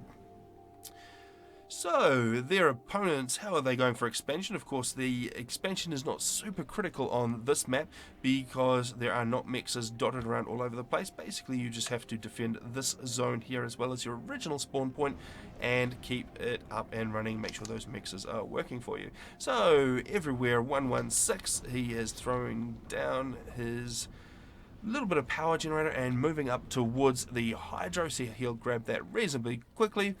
Mephi is going to be getting that hydro nice and fast. He's already got an engineer on the case, and he is continuing to build air out the back. He's going to get his air factory down. And then we've got Scarecrow, who has so far content with just that one land factory, and he's got an air factory in the works at some point after he grabs this hydro. Last but not least, for the BAW clan Nexus of Reality, he is focusing very heavily on that hydro. He's going to make sure he gets the power up and running, and I wouldn't be surprised if we see an air factory going down after that, although it looks like the ACU is assisting that engineer who was sitting around stationary for just a second. Alright. Of course, this is another map with a large amount of rocky reclaim. There's a rocky reclaim all over the inner area of the map and through the middles as well. So that's going to be maybe we'll see some faster tech to reaction with off of all this reclaim in the game. That would be pretty nice to see. A little bit of engagement going on there, so that Matt is coming under fire from a Tham, and it will come out victorious, so that is nice little play there from Scarecrow, getting first blood over there. And the hydro actually still not up for T3 Noob, so he does need to make sure he grabs that to give himself the power to run this air factory effectively. Alright, we've got a scout out now for Mephi. He is going to head over, and I don't think we've seen any bomber play just yet, so we're just checking each other out with air scouts and seeing how that's going to go on. We've got a little bit of an incursion across the water here, so this Aurora is cheekily running across and starting to lay down a bit of fire on that mass extractor. I don't know, he will, yes, he just manages to get that down before the Thams roll in and start to deal to the Aurora. So, how are our matchups placed? So, we have got Griever Noob at 1100 versus Everywhere at 1000. Then we have got T3 Noob. He is rated 1500. He is up against Mephi at 1900. So, that is maybe a little bit of a short stack there on the SNF side of things. Then we have got Pappy Noob at 1600 against Scarecrow at 1600, so reasonably even matchup there. And then finally in the north, we have got Silent Noob at 1700 against Nexus. And well, what is Nexus's rating at the moment? I'm not quite sure, but he is certainly up there, so that is going to be a little bit of difficult time for SNF, I suspect, I due do to believe this Nexus matchup in the at centre. 1800. Anyways, there is some bomber action now. Mephi is trying to roll a bomber at T3 Noob, and he does get 1 injury and damages some P-gens. His bomber's still going, he doesn't really hit anything. T3 Noob is returning the favor. He's going to try and bomb some NGs now. And let's see, that pass goes. Doesn't go very well at all. He does get a bomb away and manages to take out a couple of engineers. It's not bad, but there is still an engineer back at home for a bomber at T3 Noob's home, and that is causing him lots of trouble. Yes, the ACU, the Scarecrow, is deciding to go on a little bit of a summer walk across to Pappy Noob's base and lay down a little bit of hurt. Pappy Noob does have his ACU on hand to try and repel that, so that's going to be a little bit of a problem for Scarecrow. Yeah, it is a very interesting thing, and I don't know if you could tell, but all the middles, all those respective middle areas, the top, bottom, and middle, those are actually water areas designated for hover. So that's going to be for hover play on the naval there, but regular line units won't be able to chase after him. Scarecrow down into the yellow from that engagement, 6,500. It was maybe a little bit of a misstep to come so close to the Zui production facilities, and of course those Zuis will be able to follow the ACU right across the water, so when he does stick his head back out, they will be able to lay down a little bit more fire, and it looks like Papanoob is probably going to try and stick with him and maybe try and get that kill. I think he may smell a little bit of blood now, and he's probably going to follow up Scarecrow's ACU, so Scarecrow would be very wise at this point to be sticking to the water and try and keep his head under, but unfortunately his head is actually sticking out, and Pappy Noob is able to shoot him in the face, and Scarecrow can't actually return the favor right now, so Scarecrow taking some completely unreturned damage down to 4,000 HP. He definitely needs to stay in the deeper parts of the water to make sure that he stays alive. It does mean that Pappy Noob has a couple of options. He can either stick with the ACU to try and kill it, he could maybe bring the ACU straight up to Scarecrow's base and try and do a whole lot of damage there, but he has to make sure that he doesn't die if that is the case. Although I'm not sure Nexus could lend a lot of support right now, because Nexus is under a bit of pressure from Silent Noob up in the north here, so yeah, a little bit of a problem for him. Those Auroras are just causing a little bit of chaos. The bombers are on hand from Mephi though, and bombers will take out Auroras in a single pass if they can land a hit, so the Auroras do need to be quite careful, and we can see a Aurora disappearing there just like that. So the Zuis now are able to move up for Pappy Noob, and what is there to stop them? There is a few Mantis, which are going to be problematic for the Zuis with their non-tracking artillery fire, but there's still a pretty good number online there for Pappy Noob, and I'm not sure that there is just quite enough, although Scarecrow moving in some more Mantis to try and combat those, so perhaps he is going to be able to hold that, and his ACU is out of the water now, down into the yellow still, but he's regen up to 5,100 HP, so he's probably reasonably safe just for the time being, and Pappy Noob actually not making any use of his ACU in the centre there, the ACU just sitting in the water. It did build a T1 AA, so it is going to contribute a little bit to the anti-air fight. Anyways, let's see. The Scarecrow, of course, did get out of the water all right. Now sitting back at 5k, a little over 5k of regenning. The AA is getting its use, 4 kills so far, having reached 4 vet. First vet dropping a bomber. It looks like Silent Noob is going to bring up his ACU towards the Nexus, attempt to go for an engagement with it. It's going to keep his horse behind so he can take the fire. He does have gun there, both guns, and Nexus does seem to be rolling Tech 2, so it's going to be the classical matchup of Tech 2 ACU versus gun ACU. Oh, and Mephi is building Mercies. So does Silent Noob have any AA with him? No, he does not. Unless he throws down some T1 AA with that ACU very quickly, he is going to probably find himself very dead at the hand of those Mercies, because the Breakwish Foundation have got all of the air coverage right now. Nexus has got interceptors hovering over the top of Silent Noob's ACU, and Scarecrow has got a lot of interceptors over his base, and so actually both of these guys are very vulnerable right now. If Mephi builds up enough mercies, he can probably take out both of those ACUs. Actually, Happy Noob throwing down T1AA, I think he might be aware of what is coming. Silent Noob doing a little bit of a dodge there, unfortunately not able to get away from the mercies. Another one comes in, he's on 100 HP. Just, oh, there we go, and a burst from the T2PD of Nexus takes out Silent Noob, and that is the end of him. So unfortunately, looking very bad for the SNF clan. They are now one player down, and that is actually going to cause a lot of problem for them. The ACU in the center here for Pappy Noob doing a lot of damage against Scarecrow. He's shutting Scarecrow down reasonably effectively. He does have a little bit of T1AA to try and stop those mercies, but he's still quite vulnerable. There is not a lot. The BAW clan still has very good control of the skies. We haven't looked a lot at the action on the south yet, and actually it looks like T3 Noob. The south doesn't have a whole lot of action. T3 Noob is pushing most of the assault. He does have 3 Tech 1 bombers just pounding on everywhere's territory, and T3 Noob is actually pushing a sizable Tech 1 land army straight down the middle. Doesn't look like there's many forces at the moment to really compete against him. Mephi does have Tech 2 PD. Tech 2 PD isn't exactly effective versus Tech 1. Except when it's all bunched up, but in this case I think they're fairly well spread.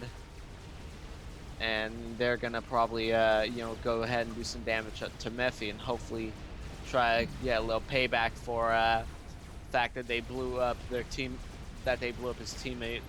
And Blodier is saying disable world borders to get rid of those black spots. So it makes the outside of the map a whole lot more ugly, but it does remove those spots. So I don't know. Personal preference, I guess.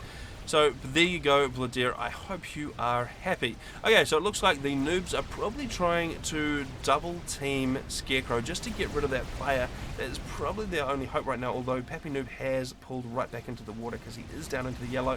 So yeah, a little bit of a problem. It looks like T3 Noob is probably going to need to support him in order to deal with Scarecrow. Unfortunately, that means that Nexus of Reality is got zero pressure being applied to him, and he can do whatever he likes to tick up, eco up, and cause problems a little bit down the track. Yes, and then Mephi with his bombers. Yes, and if that 2v2 has anything to say, Nexus has anything to say about anything Nexus teching, it's gonna be pretty fatal. That's right, so maybe we'll see another Awasa in our immediate future, but in any case, the ACUs are now starting to give it. Actually, Pappy Noob looking very injured there. He is on just 1000 HP. It wouldn't take much at all, just a couple of T1 bombers really to be able to finish him off, and there are plenty of swift winds in the sky from Mephi, so there is not a lot that they can do in terms of anti-air. Looks like T3 Noob has switched up and he's producing some swift winds of his own, but there is just not enough to combat what Mephi has got already in the skies. Scarecrow taking quite a lot of fire from T1, but his ACU is fairly well placed. He's got a maximum of 12k HP, and he will be able to deal with quite a bit of T1. Does he have overcharge? Just have a quick check there. Of course he does. So he is able to overcharge those T1 units as they roll in. So I'm not sure he's in a huge amount of danger, especially with these extra T1 units coming in from Mephi. He is just going to back up though. A ton of reclaim on the ground for him to grab if he does survive. Yeah, Scarecrow is doing a good job with his Rambo comm, defending that base, just vetting and keeping that Tech 1 army at bay. Of course, with support from the PVs and the units from Mephi. He is sitting at 70 kills on his ACU, so that is some good ACU gun action there. And Grevenu finally making a little bit of a play. He is coming across to Everywhere's base. He is taking a lot of fire from those gunships though. He did have a few interceptors. They were not quite enough to do the job, and then the swift winds for Everywhere plus the swift winds that have just turned up for Mephi are going to deal with those interceptors, meaning that there is not a lot keeping those units alive for Grevenu, so those guys will turn into reclaim pretty soon. There was a little bit of an incursion across here to try and repay the favour, and that has been dealt with there. So the guys down the bottom just managing to have a little bit of a stalemate across the water and not really to make too much progress either way. Papinu managing to still stay alive. He's regened up to 5,000 HP, which puts him into a little bit more of a safe zone, but Mephi's T1 units managing to hold back all of this that Papinu is trying to throw across, and the continual T1 bomber harassment is causing all sorts of problems for the armies of the noobs.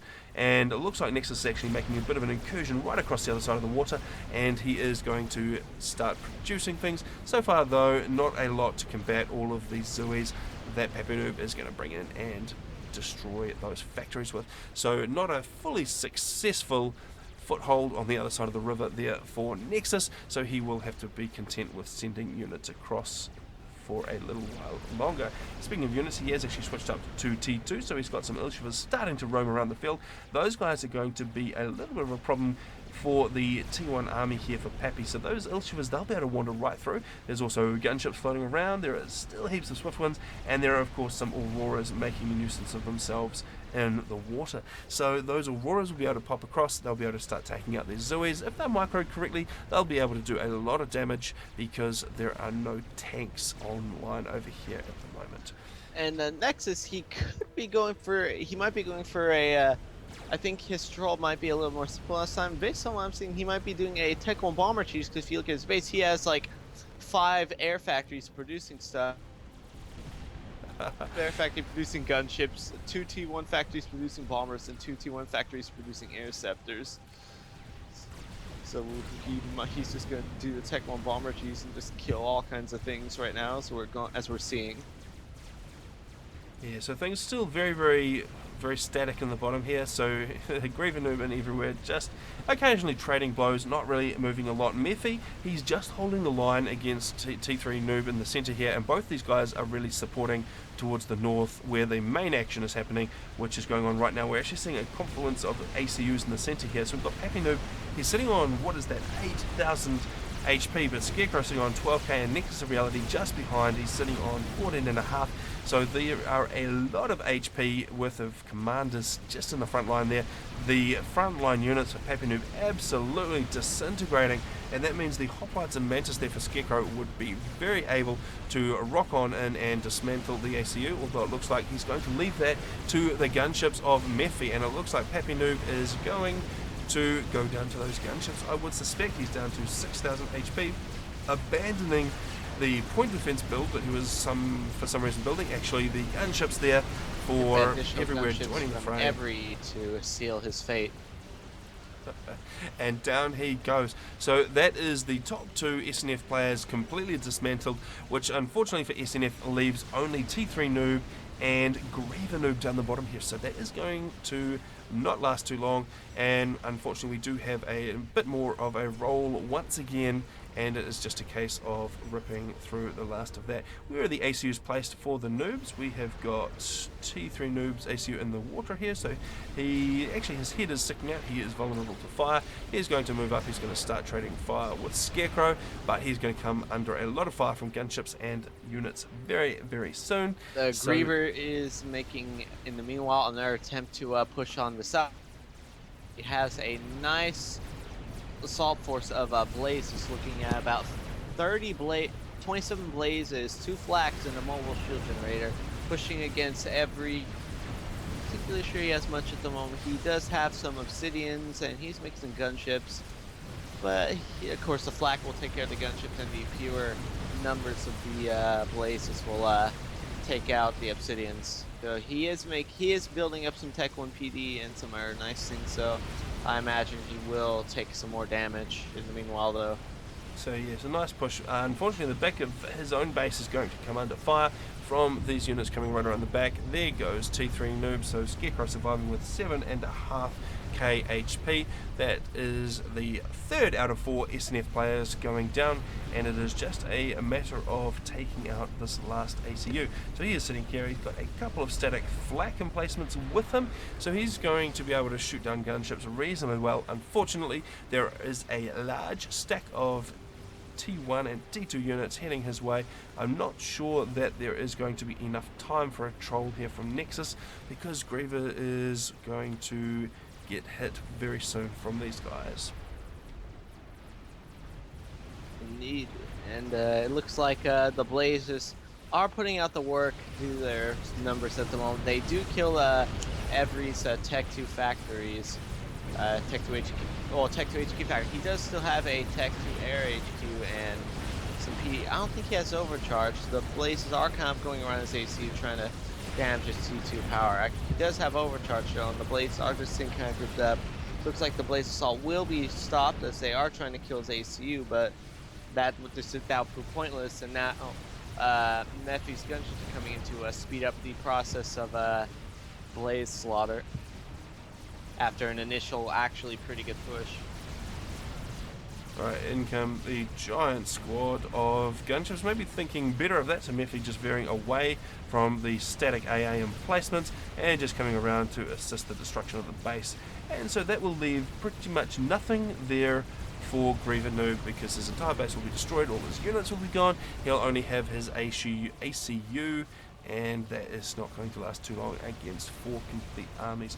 So let's just speed this up a little bit and wait for the end. The trolling T1 bombers coming in from Nexus, coming in, they are just raining fire down on various things just to be a little bit funny, and they curl around and come back for another pass. All of the T2 mixers just about to go down, the last one just taking fire. And that is going to wrap it up. So that's actually Griever Noob. He's sitting on 31 mass per tick after all of that damage. There's just a giant clump of gunships just having a field day over his base, leaving him with no power to run his shield. He is desperately trying to throw up anti-air.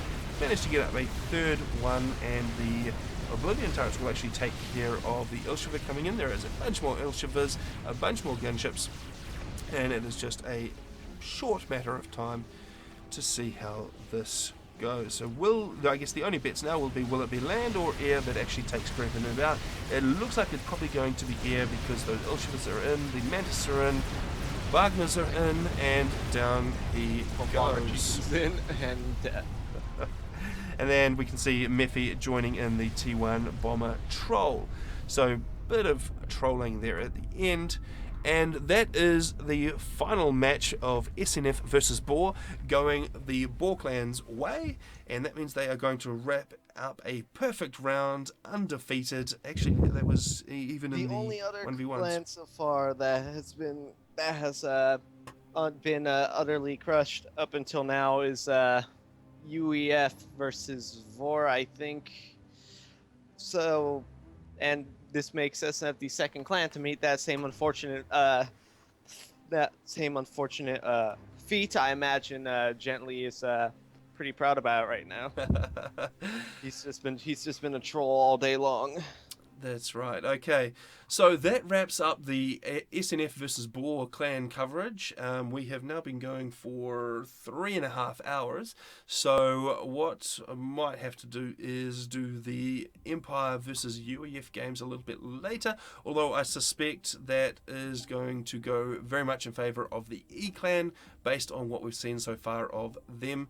And so, yes, we'll probably try and throw those up a little bit later. I think this will wrap up the coverage for now. So sorry? Before we go, though, I would just like to point out, just looking at things, though, that UEF actually wasn't entirely perfectly defeated. Just a little spoiler alert there. Yeah. Okay, so that does wrap up today's live coverage. We'll try and get the E versus UEF clan matches up a little bit later. Right now I am kind of tired though, because it's 6:50 a.m. and I've been doing this for 3.5 hours, so yeah. And BeastmodeGuNS also operating on a few hours of sleep, also very tired. So anything that we mess up, you'll just have to forgive us, because it's just too bad, because we're just about to fall asleep here. Alright, so that wraps up today. Let's just play. What have we got? Forge Alliance Forever. Let's go. Okay, so if you want to play with us and you aren't already, jump on to www.faforever.com. Make sure you've got Supreme Commander Forged Alliance. You can pick it up for a couple of bucks on a Steam sale. It is well worth it. Still the best RTS ever made. You can join us in multiplayer games, lots of nuclear death, lots of robots, lots of fun. You should definitely join us now if you aren't already. Alright, that's enough plugging for me. That is enough live streaming for me. I'm going to head off, get a little bit of sleep, and I'll be back later at some point, so you'll be able to probably catch the E versus UEF games on YouTube if you don't catch me live streaming those matches. Alright, thank you for watching. Thanks for, well, everything. Thanks for Fath. Thanks for the games. I'll see you guys later next time. Take care, everyone.